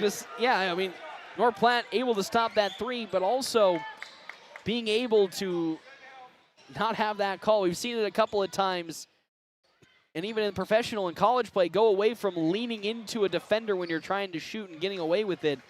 Good defense from Jonathan Reinke. Again, he has 1 foul on the day so far. Hayes drives in on blow bomb. Now trying to find an outlet pass, finds it to Smeltzer on the perimeter. Pivoting around, back to Logan Hayes. Hayes with 18 on the shot clock into a double team to Kincaid. On one side of the court. Yeah, Kincaid is trapped in a corner now, pivots, cross court to Euling. Euling thought about that 3, drives, fires from 12. No, in and out as that's rebounded by Jackson Vozicek. Good look, though, from Sam Euling, and that's exactly what North Platte needs to do. That was a good possession. As Anderson almost got it stripped away by Kincaid. Anderson breaks down Kincaid. Euroing, and another good reach away off of Gavin Anderson. Jake Kincaid swats the ball away, not once, but twice. And this time gets the call as young Jared Smeltzer and Gavin Blowbaum going eye for eye at each other. Blowbaum with 2 fouls. Now, bounce pass into the baseline for Kincaid. Guarded by Vozicek to a cutting Smeltzer. Smeltzer with 2 guys on him, no good.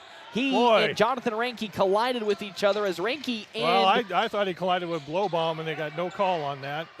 Gavin Anderson into the paint he goes, splits through 2 defenders, short, into the air, the ball goes. Vozicek can't get it. Smeltzer with it. Smeltzer, bounce pass, back to Smeltzer from Reinke. Yes, good bucket for Jared Smeltzer. Oh, good teamwork that time. And the lead is back down to just 9 points, 35-26, and a timeout by Columbus and the Discoverers after 1 bucket from North Platte. With 5:58 left to go here in this third quarter. Good start, I think, for North Platte, even if they've only gotten 1 bucket so far.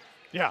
I think it's been a really positive start to this second half. I think they're doing a much better job early on of getting a shot thwarting clock those violation. buckets, yes. And then you had Jake blocking it off the leg of, was that number 2? Vozicek, yep. Vozicek, yep.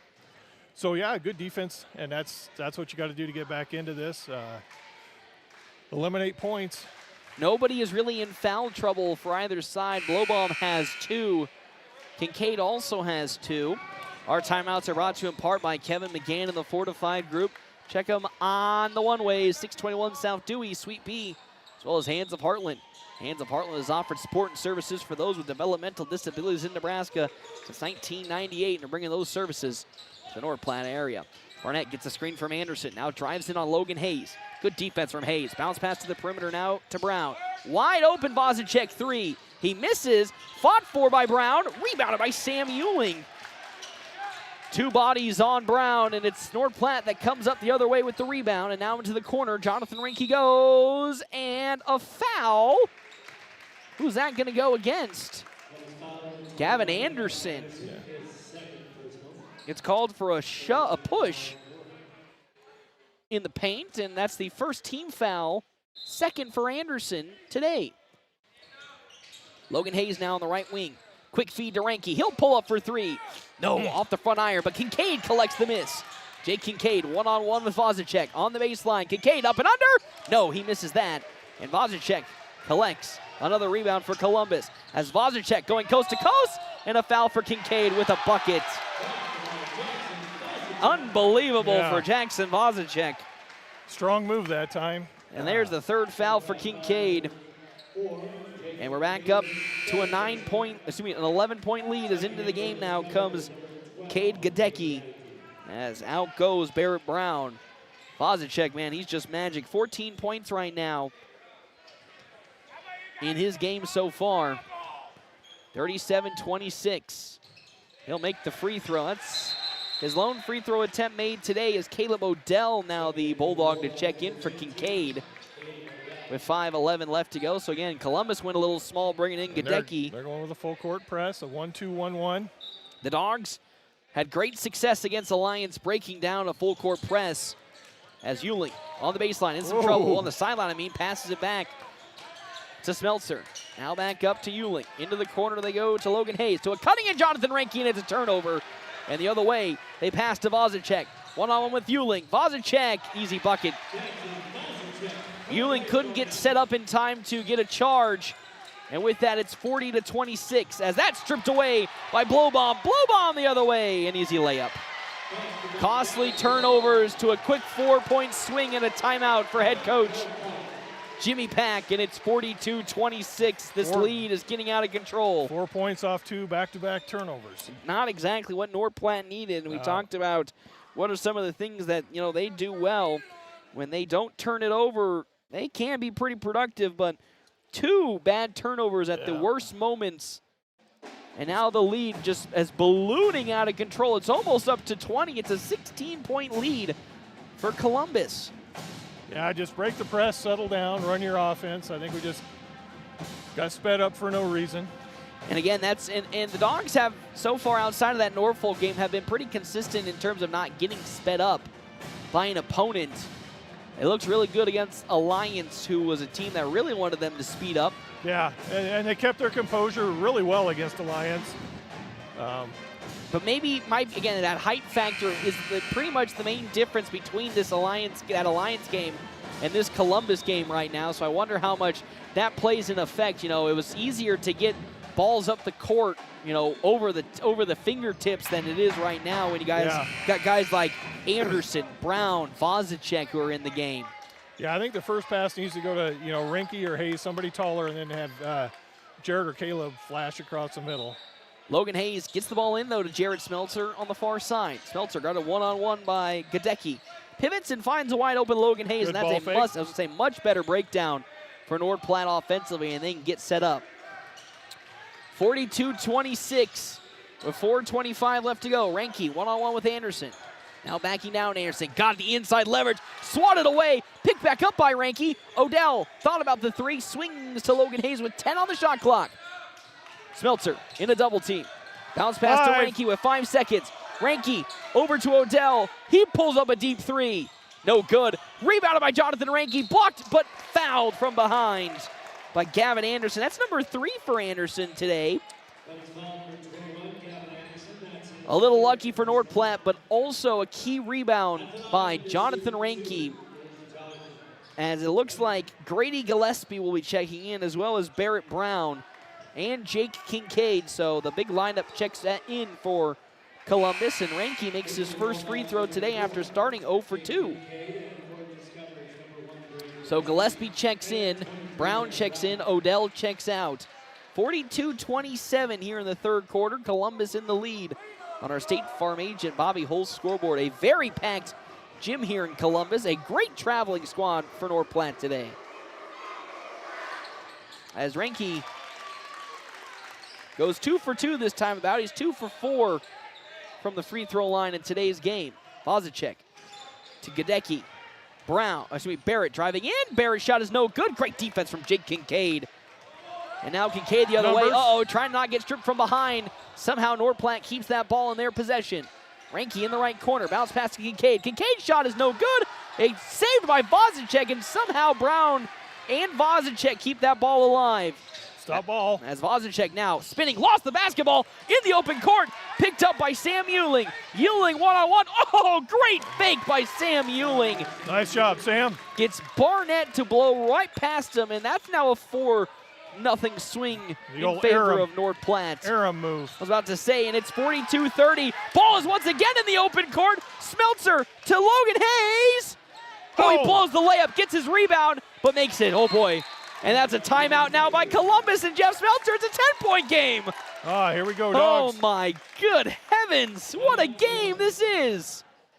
42-32 on our State Farm agent Bobby Hull's scoreboard. We're going to step aside and take a breather. We need it when we come back. It's only 10 points in favor of the Discoverers on FM 98.1, AM 1410, and live streaming on our Cedar Room live stream at NorthPlattePost.com. So what do you see in your future? Buying the perfect home with a big oak tree? Watching your child graduate from college? Or finding more time for hobbies during your retirement? Whatever your future holds, make sure you talk with the Farm Bureau Financial Services agent. Together, we'll create a plan that's right for you. In North Platte, visit Jay Engel at fbfs.com/find-and-agent. It's your future. Let's protect it. North Platte Post Sports. Welcome back to Columbus. A 10-point lead for the Discoverers on FM 98.1, AM 1410, video live streaming on our Cedar Room live stream, NorthPlattePost.com. Timeouts brought to you in part by Kevin McGann and the Fortified Group, serving North Platte and the surrounding areas for over 50 years, and Justin Thompson Agency with American Family Insurance. The ever-changing industry standards, they pride themselves in top-notch customer service. No matter what type of insurance they're looking continue for. The pressure. That pressure, man, has been so effective. Vozicek open for 3. That might be a killer. He misses. Rebounded by Brown. Brown! His shot is no good. Oh, that ball's still on the floor. Picked up by Anderson. He misses, and a late foul. And guess what? It's Jake Kincaid who's going to pick it up, and that is not good. As here comes Reed O'Brien. That's number 4 for Kincaid. It all started because they come out of that 1-2-2 press into man, and they had a little trouble matching up. Vozicek had an open 3, and then everybody was scrambling after that. And then it's those costly offensive rebounds as Anderson makes a bucket, a free throw. As we talk about how important boxing out and getting the rebound is, that led to Kincaid's 4th foul with 2:45 left to go. And I was just about to praise the Dogs for that last stretch, and it's almost going to come undone with the big foul there. Misses that shot. Somehow it's rebounded by Ranke after it bounces into his hands. And now North Platte trying to break down that zone, that full court press defense from Columbus. Ranke splitting through defenders. Euling to Smeltzer here on the right wing, and he sets up to Logan Hayes. Back to Euling. Euling guarded by Blowbaum. Now Jonathan Ranke with it, guarded by Barnett. Calling for a screen. Now switched on to by Vozicek. Back to Logan Hayes with 9 on the shot clock. Hayes crosses over. Kicks to Reed O'Brien with 4 seconds. O'Brien with the floater. No, it's off the mark, but a good look for Reed O'Brien. Yeah, that was a good look. And now the other way, Smeltzer almost gets the steal. And here comes Columbus. Vozicek with 4 rebounds and a bucket. For Blake Barnett, he has 6 points, and just like that, the lead is now 45-32. Bounce pass back to Jarrett Smeltzer, and up the court North Platte goes as they cross half court. Smeltzer guarded by Blowbaum. Taranki at the logo. Gillespie will check in for Columbus at the next opportunity. Right wing, great bounce pass down low to Smeltzer, tipped away by... no foul on that. I was going to say Blowbaum caught the arm of Jarrett Smeltzer, and now Smeltzer a little upset. Maybe he caught the side of his head, too. Yeah, a little push from Smeltzer in Blowbaum. They fire it to Blowbaum. He's open for three. Uh-oh. Oh, in and out. Good rebound for Jonathan Reinke. And now trapped in a double team. Reinke bounce passes to Smeltzer. Smeltzer picking his dribble up. He needs some help. And he's swatted again, and it's picked up. And an easy bucket for Anderson. He's fouled from behind. Unbelievable that was, how that last couple of possessions transcribed there. Kind of got the ball to Jarrett in a bad position there. He was asking for a foul. Yeah. And then unfortunately turns the ball over. And for Jonathan Reinke, he then fouls the back of Gavin Anderson after Anderson makes the bucket. 11 points for Anderson, and we were praising the Dogs for cutting the lead down to 10, and now it's 47-32, the lead for Columbus with 1:11 left to go in this third quarter. Anderson, he makes the bucket. So far for Gavin Anderson, he's 3 for 4 from the free throw line. 48-32, Reinke with some speed now, and wow, they're gonna call I believe a carry on Jonathan Reinke. No, it was over and back. Was it over and back? Yeah, when he threw the ball, Caleb had to jump from the back court Jonathan had to jump from the back court. I was looking and putting my stats down and missed that little possession, so thanks for helping me, Smeltzer. But another costly turnover for North Platte, and all that momentum is going the opposite way. Gillespie to Brown. Brown to Anderson, guarded by Logan Hayes. Into the paint, shot in two hands in his face. Unbelievable. A tough foul against Logan Hayes, it looks like. As Jimmy Pack, really with no emotion, but I can tell from the way his face is looking, not agreeing with that call. And another free throw for Gavin Anderson after what had been a pretty physical game has now gotten a little ticky-tacky compared to the first half. Anderson has made his last 3. Making his last 4. He's 4 for 6 now. 80% from the line tonight. It's 49-32. Now 5 of 7. He's got 14 points. 50-32. Euling. Bounce pass now up to Reed O'Brien. Back to Euling. Guarded one-on-one. Gadecki, and oh no, Sammy Euling in the open court, lost the ball himself and turns it over with 46.5 seconds left to go. Reminiscent of how the first half came to an end for North Platte, when they had some big costly mistakes and allowed that lead to get back up to 11. Into the corner they go to Gadecki, one-on-one with Reed O'Brien. Now Brown with it. Brown to Gadecki. They try to get it to Anderson, and they finally do so. On the baseline, Anderson up, no good. Rebounded by Logan Hayes, strong rebound, and a reach and foul from behind. That is foul number 4 for Gavin Anderson. And into the game comes Harper Whitney for Reed O'Brien. Also checking back in, Jackson Vozicek. An 18-point lead for Columbus and the Discoverers. With 23 seconds left to go in this third quarter. Hayes with the ball. The Dogs will get the last shot, potentially, of this quarter. Hand it off to Euling. They tried to get it to Odell. Now Reinke with it. Guarded one-on-one by Brown with 10 seconds left to go. Reinke one-on-one with Blowbaum. And a foul by Gavin Blowbaum. That's number 3. And with that, Jonathan Reinke will go to the free throw line. Oh, no, they won't. That's only so the it's fourth, only the I fourth, guess. my bad. All right, Dogs. Checking now in comes Blake Barnett for Blowbaum. So there are 2 Discoverers that are kind of in foul trouble. Anderson has 4, Blowbaum has 3. Reinke gets a good in from the inbound shot with a foul. So good initiation of the offense to Jonathan Reinke, and he will go up strong and draw a foul with 5 seconds left to go in this third quarter. And it goes against Barrett Brown, his second. Pretty big 2 free throws here for Jonathan Reinke. Yeah, missed his first 2, made his last 2, so let's see what happens here. Checking back in comes Gavin. Wow, Gavin Anderson's checking back in as Ranke makes the first. Kind of shocked to see Anderson with 4 fouls check in for Gadecki.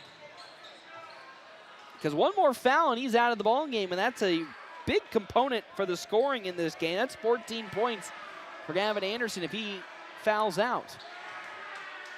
50-33. Ranke goes perfect. 50-34 as Anderson will inbounds the ball now to Barnett. 3 seconds. Vozicek for 3. Wow, it's in, and that is how this third quarter comes to an end. Not the greatest way to see it end as North Platte trails by 19, 53-34. We come back to Columbus on FM 98.1, AM 1410, and video live streaming on our Cedar Room live stream, NorthPlattePost.com. You ever feel like there's no time for cooking dinner? On the go, all the time. Dave's Place can cover your hunger wherever you want to eat. Stop into Dave's for lunch and dinner at 502 East Francis. Order carryout and take it on the go or DoorDash it straight to your couch. You can enjoy Dave's anywhere. And what goes great with pizza? Wings. Plus the big game on to watch with your friends. Let Dave's Place do dinner for you. 502 East Francis in North Platte. Mom, I'm hungry. I know where to go. Whoop, whoop. Looking for a trusted insurance provider with years of experience? Fortify Group is the solution you need. For over 3 decades, we've been serving local farm and ranch customers. But did you know we also provide home, auto, and commercial coverage? As an independent agency, we work with multiple carriers to find you the personalized options and level of protection you need. There's more info at fortifygroup.net. Or stop by and visit with me, Kevin McGann, in our new location at 621 South Dewey in North Platte. And as always, rely on Fortify. North Platte Post Sports.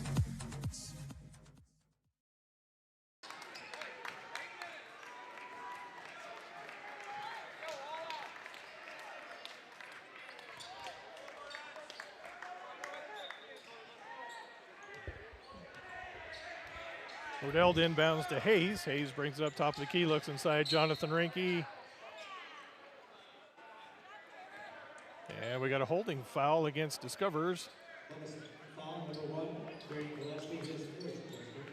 Against Gillespie. Dogs will inbound underneath their own basket. Hayes to inbounds. Finds Harper Whitney. Drives baseline. Up and, oh! No good. Rebound by the Discoverers. Shots off to the right. Rebound by the Discoverers. Outside Vasicek for 3. Short. Hayes gathers it up, kicks out. Odell along the right sideline. Finds Jonathan Ranke, who's going to bring it up top of the key. Comes the other way of Logan Hayes. Hayes hands the ball off to Odell. Now to Whitney. Whitney. Logan Hayes one-on-one with Gillespie. Hayes in some trouble. Wide open Sam Ewing. He'll fire for 3. No, off the back iron. Vozicek collects a rebound, and the other way comes Columbus. Both teams starting off this fourth quarter. Uh-oh, crossover. Oh, but Barnett could not find anywhere to go. Brown for 3. Off the back iron. Ranke collects it. Good strong rebound by Jonathan. How many rebounds is he at, Jeff Smeltzer? He's got 2, 4, 6, 8, I believe. Close to his double-double. Ranke going with that great pivot foot, short on the shot.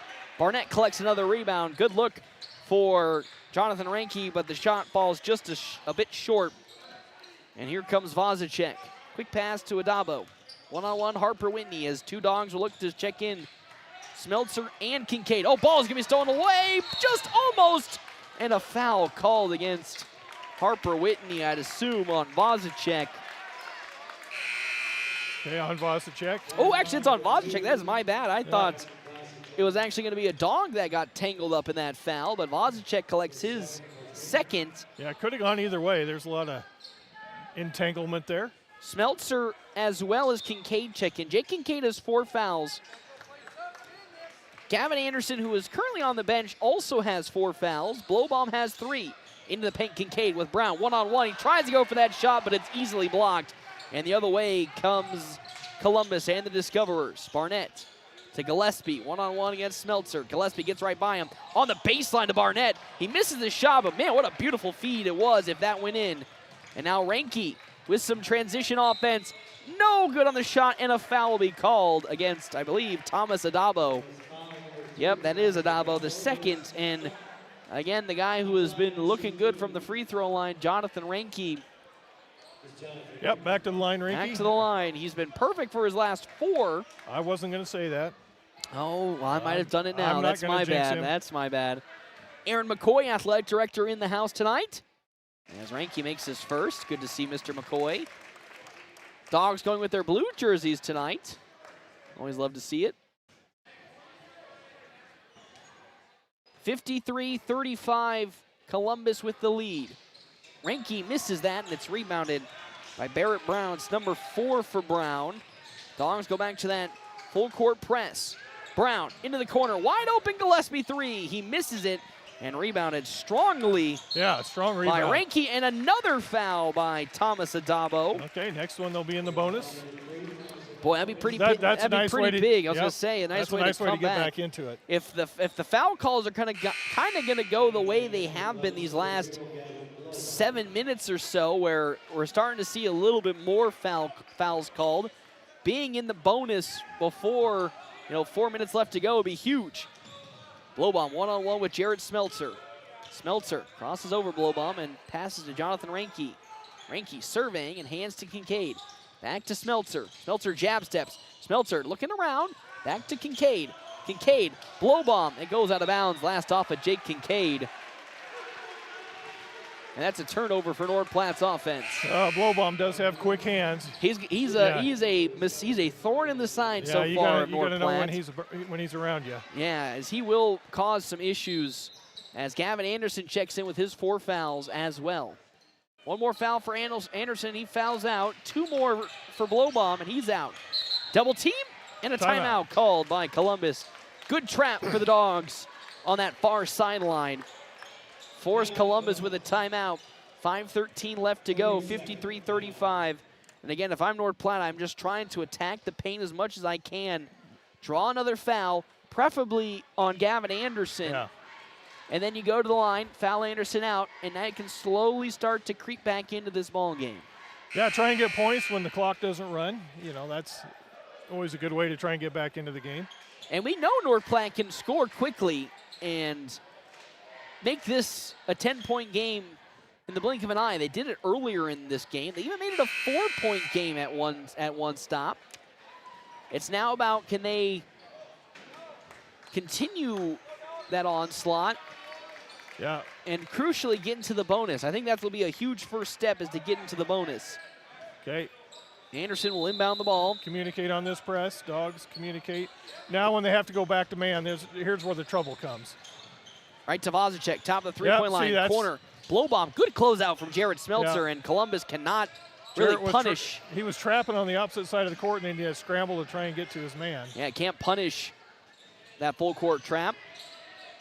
Barnett to Adabo. Anderson, wide open for 3. He pulls the trigger. It's in. That's a big bucket for Gavin Anderson. He has 17 points, and that's another big 3. And it's 56-35, a 21-point lead for Columbus. Reinke on the baseline. Oh, we had Kincaid open in the corner, but swings it back out to Euling. Back into Logan Hayes. Yes, that's a beautiful feed from Sam Euling to Logan Hayes. And now with 4:26, North Platte goes back on that full court press trap. Back to Vozicek on the far side to Anderson. Adabo pulls up. His 3 is off the mark. And Blowbaum fights for the rebound with Kincaid, and somehow Gavin Blowbaum is able to collect rebound number 3 into a cutting Thomas Adabo. Some costly mistakes and another North Platte turnover as Blowbaum steals it in the full court. Anderson to Blowbaum. He'll pull up for 3. No good. Tipped. Vozicek with the rebound, but Barnett gets it over the back. Hayes will go to the free throw line. So Logan Hayes to the line, and we're going to see some substitutions as Alan Outerkirk will check in as Smeltzer checks out. Also checking in. Do we not? Barrett Brown, I guess. Oh, it's an offensive foul? Well, no, North Platte was the Okay, so there we go. So now it's corrected at the scores table. Yeah. Oh. Is it a loose ball foul on a rebound, or are they saying it's because you can't shoot on you an can't offensive shoot foul? Yeah, you can't shoot on something like that. So now they're going to go have a conversation. The scores table thinks they're shooting free throws. Yeah, and I do too. I think that's a loose ball foul. And there they go. Yeah. So now Logan Hayes to the should line. be shooting too. First, we're seeing Outerkirk here in a couple of games as Talon Outerkirk, the junior, subs in for Jarrett Smeltzer. So now we're at a 9-man rotation for North Platte. Yeah, and again, remember, Talon's a good outside shooter. He's another three-point threat. Yep, a nice, good 3-and-D player. With 3:52 left to go, 58-37. Hayes misses the first free throw. Again, this is the largest lead for Columbus tonight, 21 points. Dogs are in the bonus, though. So far missed their first free throw on this trip from Logan Hayes. He'll make the second to go 1 for 2. And now Barnett to Vozicek. Vozicek back to Barnett. Back to Vozicek. Good full court passing. Anderson now with it. Wide open man down low. Passes to Brown for 3. He misses it. Tips in the air. Vozicek clean rebound. Vozicek tried to go for a poster and a foul called against Sam Euling.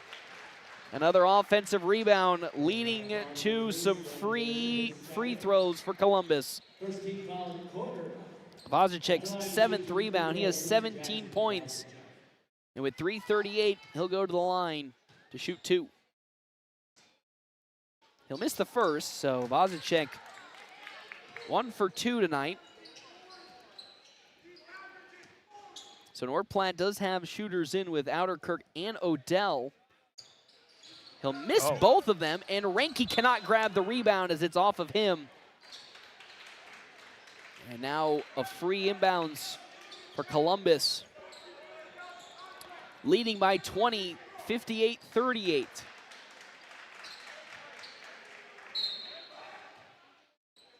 Up they go to Anderson. Tipped into the open court. Wow, somehow Brown's able to come away with it. And Columbus can reset. Ranke try to go for the steal. Vozicek into the lane. Vozicek up for the layup. No good. Logan Hayes collects it and now turns tempo the other way. Quick pass into the corner. Ranke for 3. Short. And Gavin Anderson collects the miss. And now the other way, Blake Barnett. Barnett picking his dribble up, pivoting around, and a 3 for Brown. It's in. Wow, nice shot. As that's Barrett Brown. He's been kind of quiet tonight, but he hits his second 3. He's got 6 points as Harper Whitney looks to check in, 61-38. A 3 for Logan Hayes, way short. Rebounded by Ranke. Ranke backing down Anderson. Ranke up for the shot, misses it, tries to collect the rebound. Into the hands of Brown, and here comes a big rotation for Columbus as they're going to bring in their reserve unit with a timeout. As Smeltzer, as well as Harper Whitney and Jake Kincaid will also check in for North Platte. Timeouts brought to you in part by Kevin McGann and the Fortify Group. Checking in, Jack Baptiste, as well as Cade Gadecki, Grady Gillespie, Hudson Hamilton, and Alexander Ogle, excuse me. As up the court now with it, Gadecki, Gillespie, Hudson Hamilton, back to a 3 from Gillespie, short, and rebounded by Jonathan Ranke. He's got to be close to that double-double again. I think he is. We are going to have another substitution for North Platte High as a floater from Jonathan Ranke is in. Another man, I think, is Bo Black. It is Bo Black. At the scores table. First time we see Bo Black in a couple of games since Norfolk is going coast to coast. Cade Gadecki with another foul against North Platte. Another substitution also checking in for the Dogs. I believe that's Gunnar Boyer and Brecken Corco also checking in, so North Platte bringing the reserves in as well. It's 63-40 on our State Farm agent Bobby Hull's scoreboard. Smeltzer, the lone starter, still in as Gadecki has 5 points, makes the free throw. It's 64-40. Smeltzer hesitates, spinning into the lane. Smeltzer and a foul called against Alexander Ogle, and Smeltzer goes to the line. I like the aggressiveness. again, try and get those points when the clock isn't running. More substitutions. Ronaldo Kazana was going to check in for Columbus, as well as one more who is not on their roster right now, or the roster sheet, as Smeltzer makes a free throw. Also checking in comes Landon Lawrence. There's one more, number 44. Brody Christensen checks in, the sophomore. Smeltzer 1 for 1 at the free throw line with 2:04 left to go in this ball game. Misses the next one and rebounded by Ugle as Smeltzer tried to steal it away. And now here comes Columbus. Down low they go, wide open. No good from Lawrence. There's a travel. Yep. Thank you. The official was right in front of him and didn't see it, and Outerkirk checks Smeltzer in. out, Outerkirk in. So now it's reserves on reserves. Jeff Smeltzer, I hope you got your pamphlet in front of you. You're going to have a great time right now. So up the court with it now, Harper Whitney in his bright orange shoes. Love it. That's easy to identify. Whitney hands it out to Outerkirk. Quick pass to Bo Black. Black driving, now hesitating, kicks it back out to Corco. Outerkirk, into the corner it goes to Whitney. Whitney hop-stepping, in some trouble, tries to bounce it down low to Outerkirk, into the corner to Bo Black. Black pulls up from 12, no good, and it's rebounded by Landon Lawrence. Lawrence, the other way with it in transition, kicks quickly to Kazana. Around the perimeter we go now. Ogle. Lawrence drives in, kicks out to Kazano. Straightaway three blocked by Harper Whitney, but Kazana picks it back up. Now driving in, Hudson Hamilton. Hamilton's floater. No, in and out. Strong rebound for Lawrence, and he puts it back up and in. Actually, correction, that's going to be Christensen who gets it. And now it's 66-41 with 54 seconds left to go. Whitney to Outerkirk. Bo Black with it. To Boyer. Gunnar Boyer checking around. Finds Whitney. Around the perimeter goes Harper Whitney. Outerkirk wide open. He'll pull up for three. Outerkirk off the back iron. Strong rebound for Harper Whitney. Whitney trying to go through three defenders. Floats. No good. Boyer can't get the rebound. Christensen the other way with 30 seconds. One-on-one fast break with Bo Black. And Christensen gets the bucket.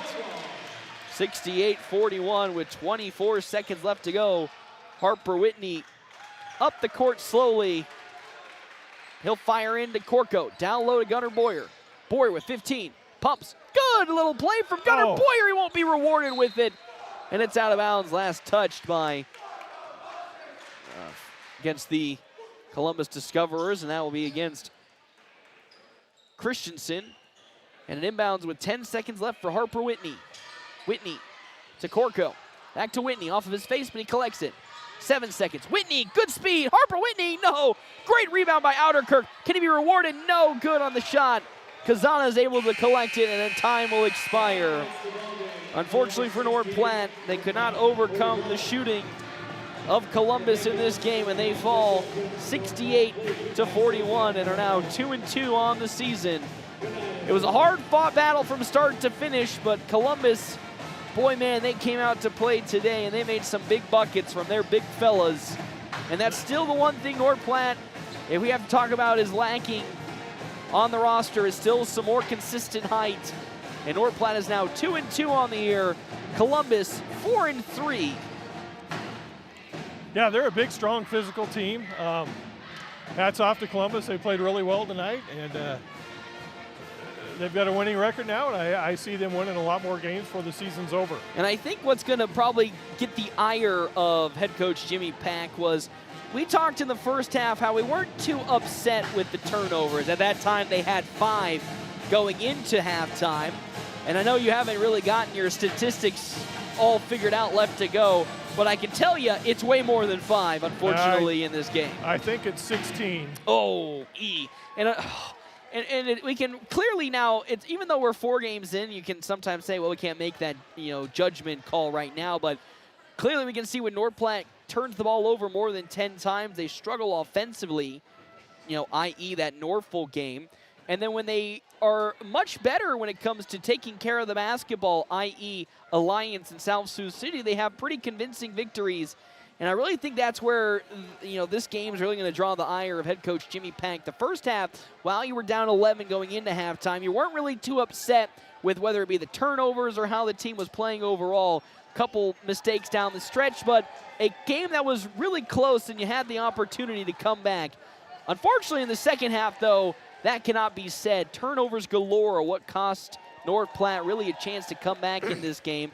And honestly, it was at inopportune times when Columbus was, getting a run. North Platte would answer a run back, and then they would get a bad turnover, lose the ball in the open court, and then from bad to worse it wins. And then that's how this lead ballooned up to a 68-41 victory for Columbus. Yeah, 11 of the turnovers happened in the second half. They protected the ball fairly well in the first half, only having 5 turnovers. Got to get back to the shooting percentages when we get a break here. I didn't shoot the ball as well, I believe, as we did in the first half. No. I'm fairly certain we didn't shoot 50% like we did in the first half. I unfortunately do not believe that also was the case. And a lot of that also had to boil down to, again, that you were already behind the sticks when it came to the, that point in the game, so you really had to take more pretty bad shots. And because of that, it just spiraled from bad to worse when it came from a scoring perspective. And unfortunately for North Platte, they're now 2-2 on the season as they fall to Columbus and the Discoverers 68-41.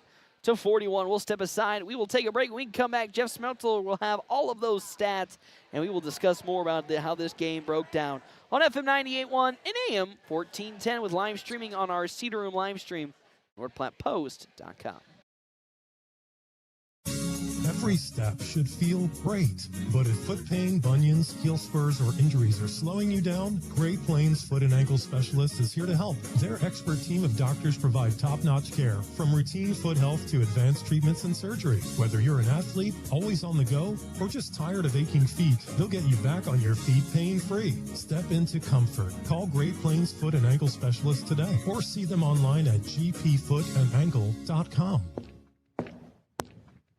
Craving bold flavors and authentic Chinese cuisine? Look no further than Szechuan Famous Foods. From spicy Szechuan classics to mouth-watering dumplings, fresh sushi, their dishes are crafted with the freshest ingredients and traditional recipes. Whether you're dining in or taking out, every bite is a taste of China. Visit Szechuan Famous Foods today, where flavor is always first. Located at 320 Rodeo Road, or order online at SzechuanFamous.com for carryout or delivery. Your taste buds will thank you.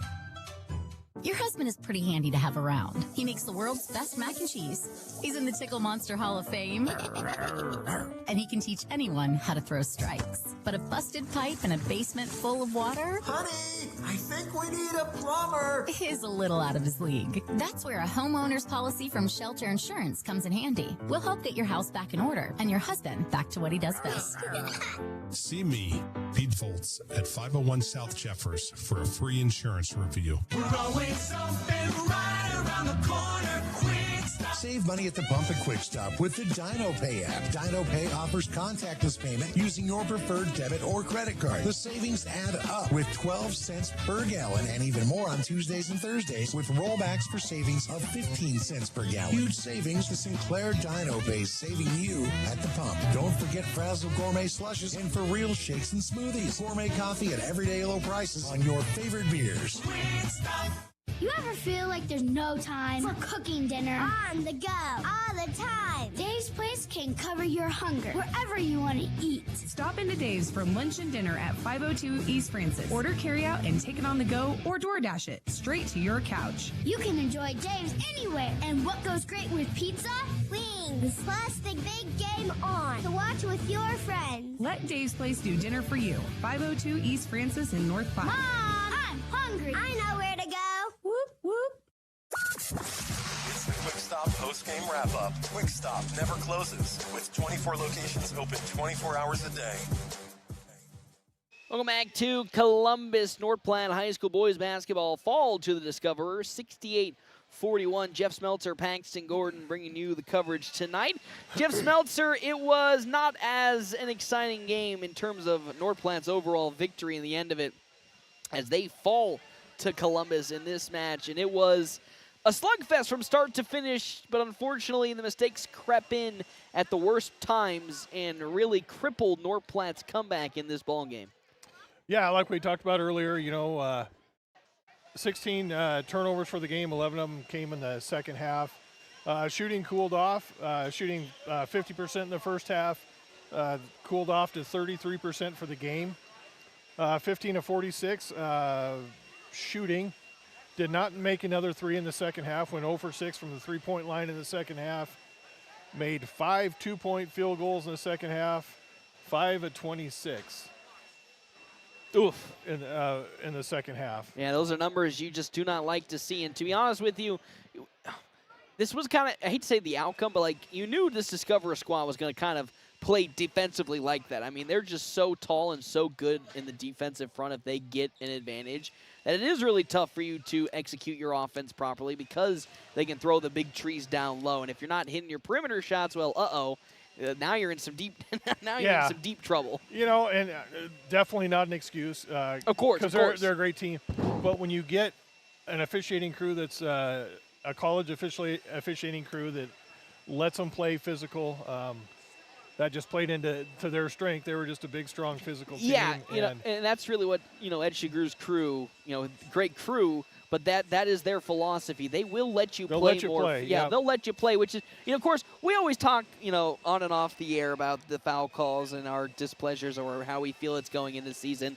It's been called pretty straightforward this whole year, and they really, and I do love it when they are allowed to play, basketball without getting really any injection from the official. And this is the game that we've always been asking for. And unfortunately, for this North Platte squad, while they have made leaps and bounds in terms of their physicality and their, height, just how the team has filled out this year, they're still just a couple players away from potentially matching one-on-one with a squad like Columbus, which, when given the opportunity to play bully ball, that is how they excel in the game. Yeah. There'll be other matchups where, that kind of style would benefit North Platte to play bully ball. Yes. It's just not tonight. That just too big, too strong of a team, and they were good shooters too. They were big kids that could also stretch the floor and knock down the threes. So and that's the hats off to them. I was going to say, and that's the tough thing about guarding a team like Columbus is the whole thought process is, okay, they're big, try to overload the paint. Make them make the shots. And unfortunately for North Platte, Columbus made the shots tonight. Now, they didn't make the shots against some of the other teams they played this season, but Columbus did make the shots tonight, and that is unfortunately how that game came to an end. Led by one Jackson Vozicek and Gavin Anderson. They both had 17 points for Columbus today. 17 points, 7 rebounds for Vozicek. I'm maybe missing a rebound or two for him. Gavin Anderson, who had 4 fouls in this game, 17 points, 5 rebounds. He was 5 of 7 from the free throw line. 6 points for Barrett Brown, who had a relatively quiet night, but really didn't need to do too much with how Anderson and Vozicek were doing. 6 points for Blake Barnett, 5 for Cade Gadecki, and then 4 points for Christensen, who came in at the very, very end of things, scoring-wise, for Columbus. North Platte as a whole, what do we have today, Jeff Smeltzer? Total 25 rebounds. Okay. Yeah. That's a tough one. Better than the first half, only 9 in the first half, had True. 16 in the second half. Overall shooting, 15 to 46 for 33%. Three-point shooting, only 3 for 18, about 17% right there. Free throws, 8 to 13 for 62%. Leading the way for the Dogs, Jonathan Rinke, 18 points, 13 rebounds. Still kept that double-double. Kept that double-double streak alive. I think he currently is still at every single game a double-double.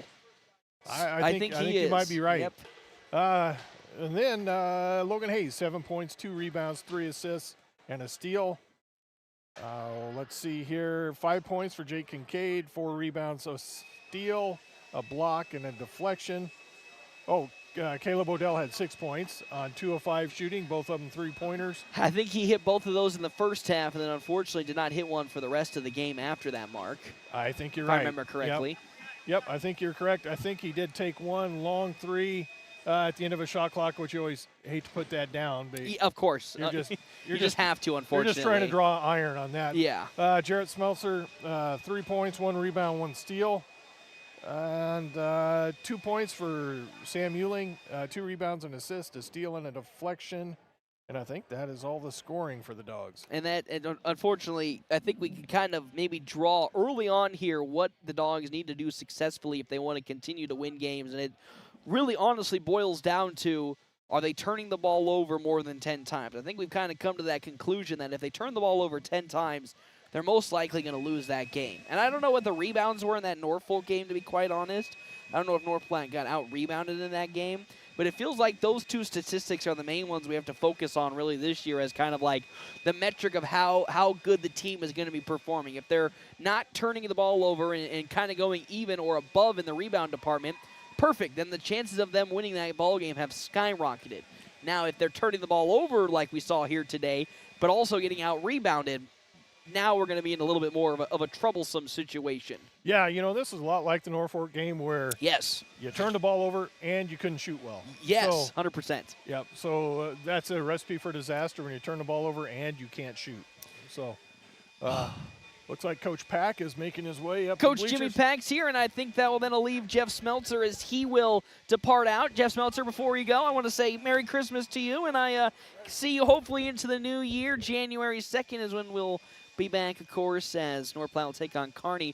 Head coach Jimmy Pack joins me here today. Coach, it's unfortunately not as happy as an endeavor that we had a week ago in Alliance. Tough game today. I mean, this Columbus squad, I think their record deceives them.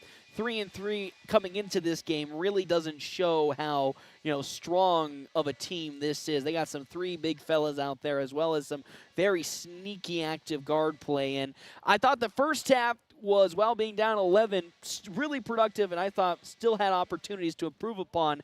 But that second half is unfortunately where the old habits that we saw from last season kind of unfortunately kick in and kind of remind you of that horrible Norfolk loss to start the year. Yeah, guys got to stay off social media. Quit looking at, and I told them that, quit looking at what grade they're in. You don't look at their record. You come out here, it's man against man. And they came out and they socked us in the face a little bit. And I think, I know how kids are wired. I think that looking and seeing they're starting 5 sophomores, I think in years past we've done that. Oh, this team's, and that's why I told you the other day, all the classification is a letter that they put by somebody's school. None of that stuff really matters when the ball gets tossed up. And we fought back in the second quarter, though. I think we cut it to 6. Cut it to 4, I think, at one point. Yeah, so and all that came because we finally started going inside. We were doing what we wanted to do. We were controlling the tempo, and then the last 2 minutes of the quarter, like I said, we go back to this old habits, like you said. Unfortunately, I don't want to be that coach, but some guys are going to have to be told you're not a three-point shooter, and I know that that's what they see on TV, but seeing it on TV and having the physical capabilities of doing it are two completely different things. And when they go inside out, and that's the frustrating part, is what we worked on all week in practice. Then we just kind of made up our own stuff when we got out on the court, and some very early shots. Inbound play with 35 seconds on the shot clock, and first pass, and the ball's in the air with 34 seconds, and that's not who we are, and that's not what we work on. So we're going to do some correcting. And I think it's also a little difficult just because you had that extra practice time, just because didn't have a Hastings game. You didn't have that Grand Island game last week, so you're already technically behind in some aspects of the schedule. Columbus came into this game with 6 total games. You just playing your 4th of the season here today, so you were kind of already short of game time experience, had a lot of practice time, and to see all that prep and practice kind of, as you said, go a little bit out the window with some I hate to say hero ball, but kind of in some instances in that second half. Yeah, kind of unfortunately hero ball step in is what differentiated from that Alliance game. And I talked with Jeff Smeltzer here before you got up here in terms of like what are the 2 qualifying things right now that can determine if North Platte's going to have a good game or if they're going to have a bad game. I think you ended the game with 16 total turnovers, kind of mirroring that Norfolk game, and we all know how ugly that game was. South Sioux City and Alliance, you had less than 12 turnovers in that game. So it kind of boils down to where your team at is in terms of the turnovers. Are you going to be in a game if you have less than 10 turnovers? Yes, most certainly. If you have 16 turnovers and are struggling to get the ball up the court sometimes, then you're going to be in some trouble. That's kind of the thing early on offset that me and him have seen, in terms of how this team is playing and how they can look this in a certain game.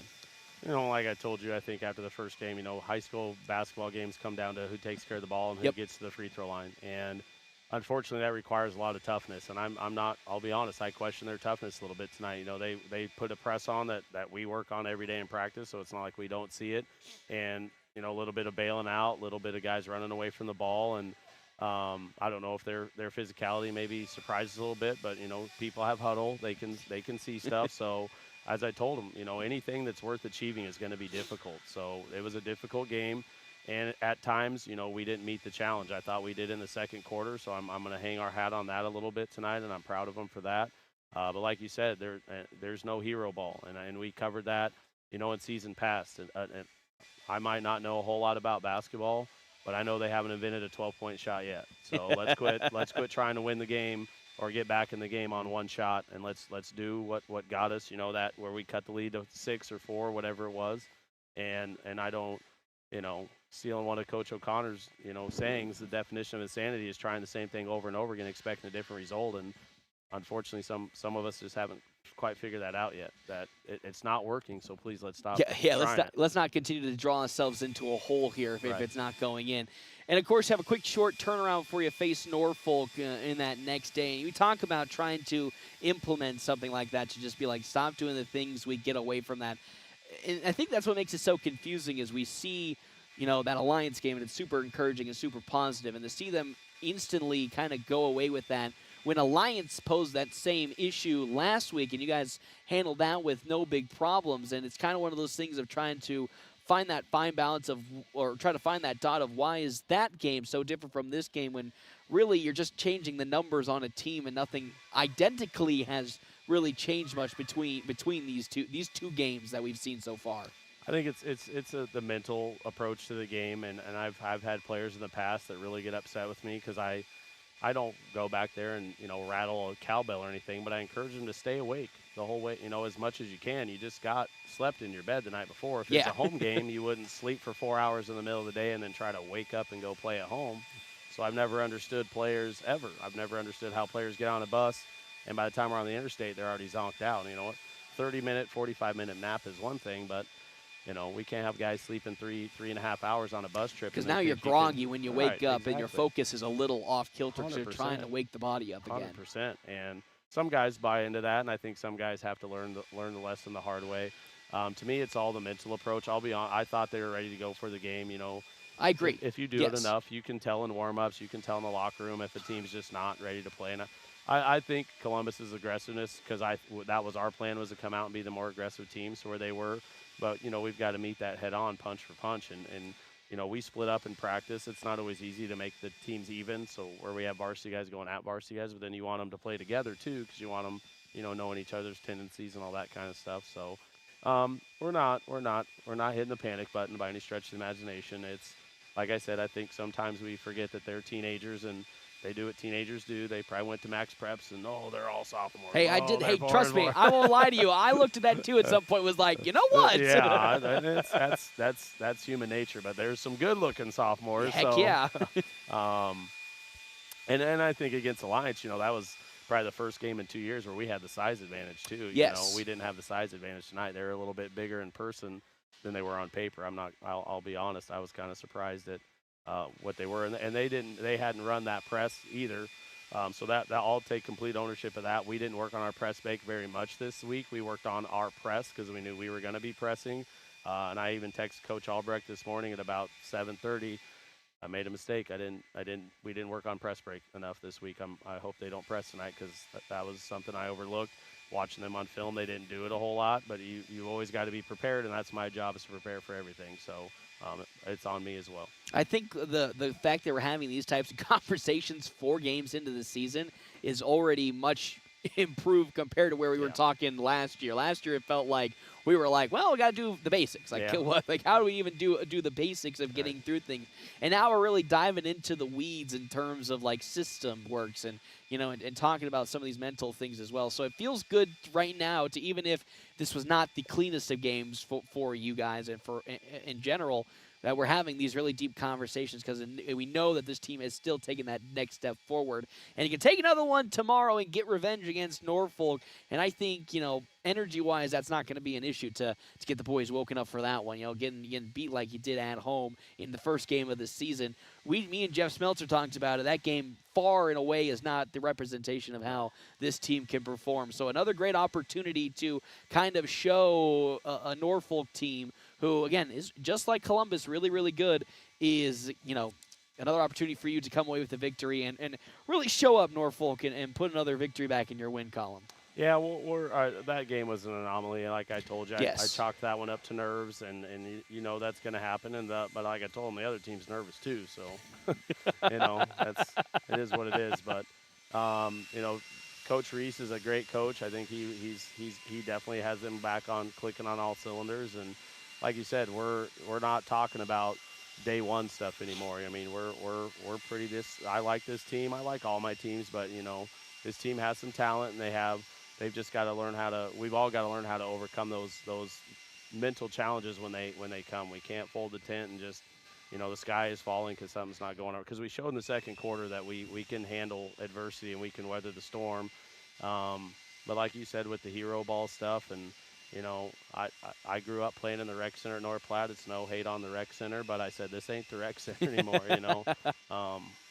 And I probably need to stop saying it's that. It's a team sport, babe. There's yeah. no I in team. You know, it's the old-fashioned way. There's no I in team. And, you know, and how much, and before I let you go, one last question. How much do you think maybe the struggles of last season maybe kind of brought back some of these mistakes in this game? You know, because as you said, you know, this team we think has taken a really good foundational step forward, and we think is in a really good place in terms of the trajectory. But maybe how much of just the way things were falling apart, as you said, the sky was falling, kind of brought some of those guys who had been a part of last year's team back to that kind of like, oh no, you know, maybe we're not this, you know, not like what we saw in the Lions. Maybe we're more like that team. Because I totally feel like the Norfolk game, and maybe even this game, are kind of the anomalies, and that Alliance South Sioux City game is more of who you guys are as a team. Yeah, I mean, I could never say that that's not always in the back of everybody's head. You know, that was a very long, very grueling season, and a lot of these guys played in that, and they were part of that.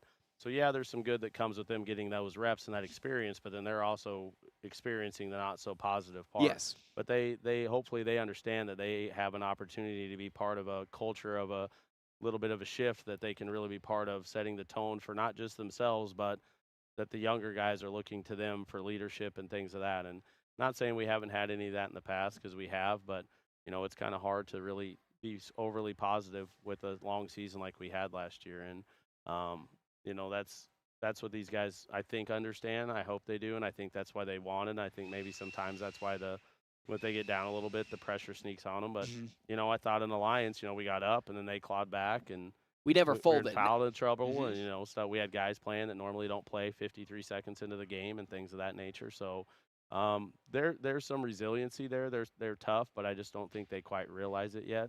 And that's my job, is to find it and bring it out of them, because I know it's there, and I know that they're going to bow their back and do the right thing. And that's why that second quarter was so important, because you can, as you said, hang your hat on, hey, yes, this game got away with us in the second half, but what did you do in that second quarter specifically, you know, to get us back in there? You know, focus in on that positive, because that is the team that we actually are. We don't want to regress back to last year's team.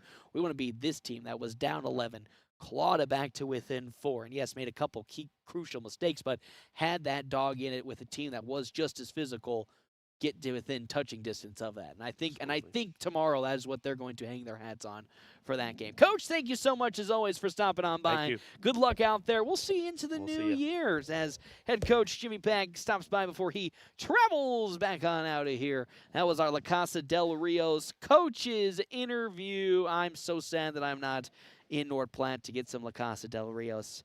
I love it so much. Of course, you can bring your family, taste the flavors of Mexico, and be a part of the story of La Casa del Rios. 1911 East 4th, open Tuesday through Saturday, 11 to 8 o'clock. La Casa del Rios, where tradition meets flavor.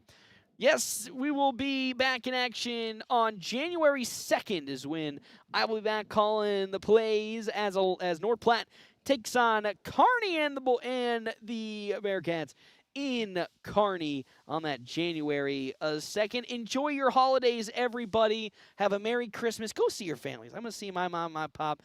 I'm excited to say hi to them. But go enjoy the festivities and the holiday break and have a great time. We'll see you in the new year. North Platte falls in this game 68-41 to Columbus and the Discoverers. And North Platte is now 2-2 on the season. My name is David Merrill. I'm the head chef over here at the Cedar Room. What I hope to bring to the community is an opportunity to explore new horizons that people maybe I haven't before because it was too expensive, too intimidating, too broad, and I just kind of want to bring an opportunity for people to try new things in, exciting ways that, are still small town affordable. Stop on by at the Cedar Room located here in the historic Canteen District.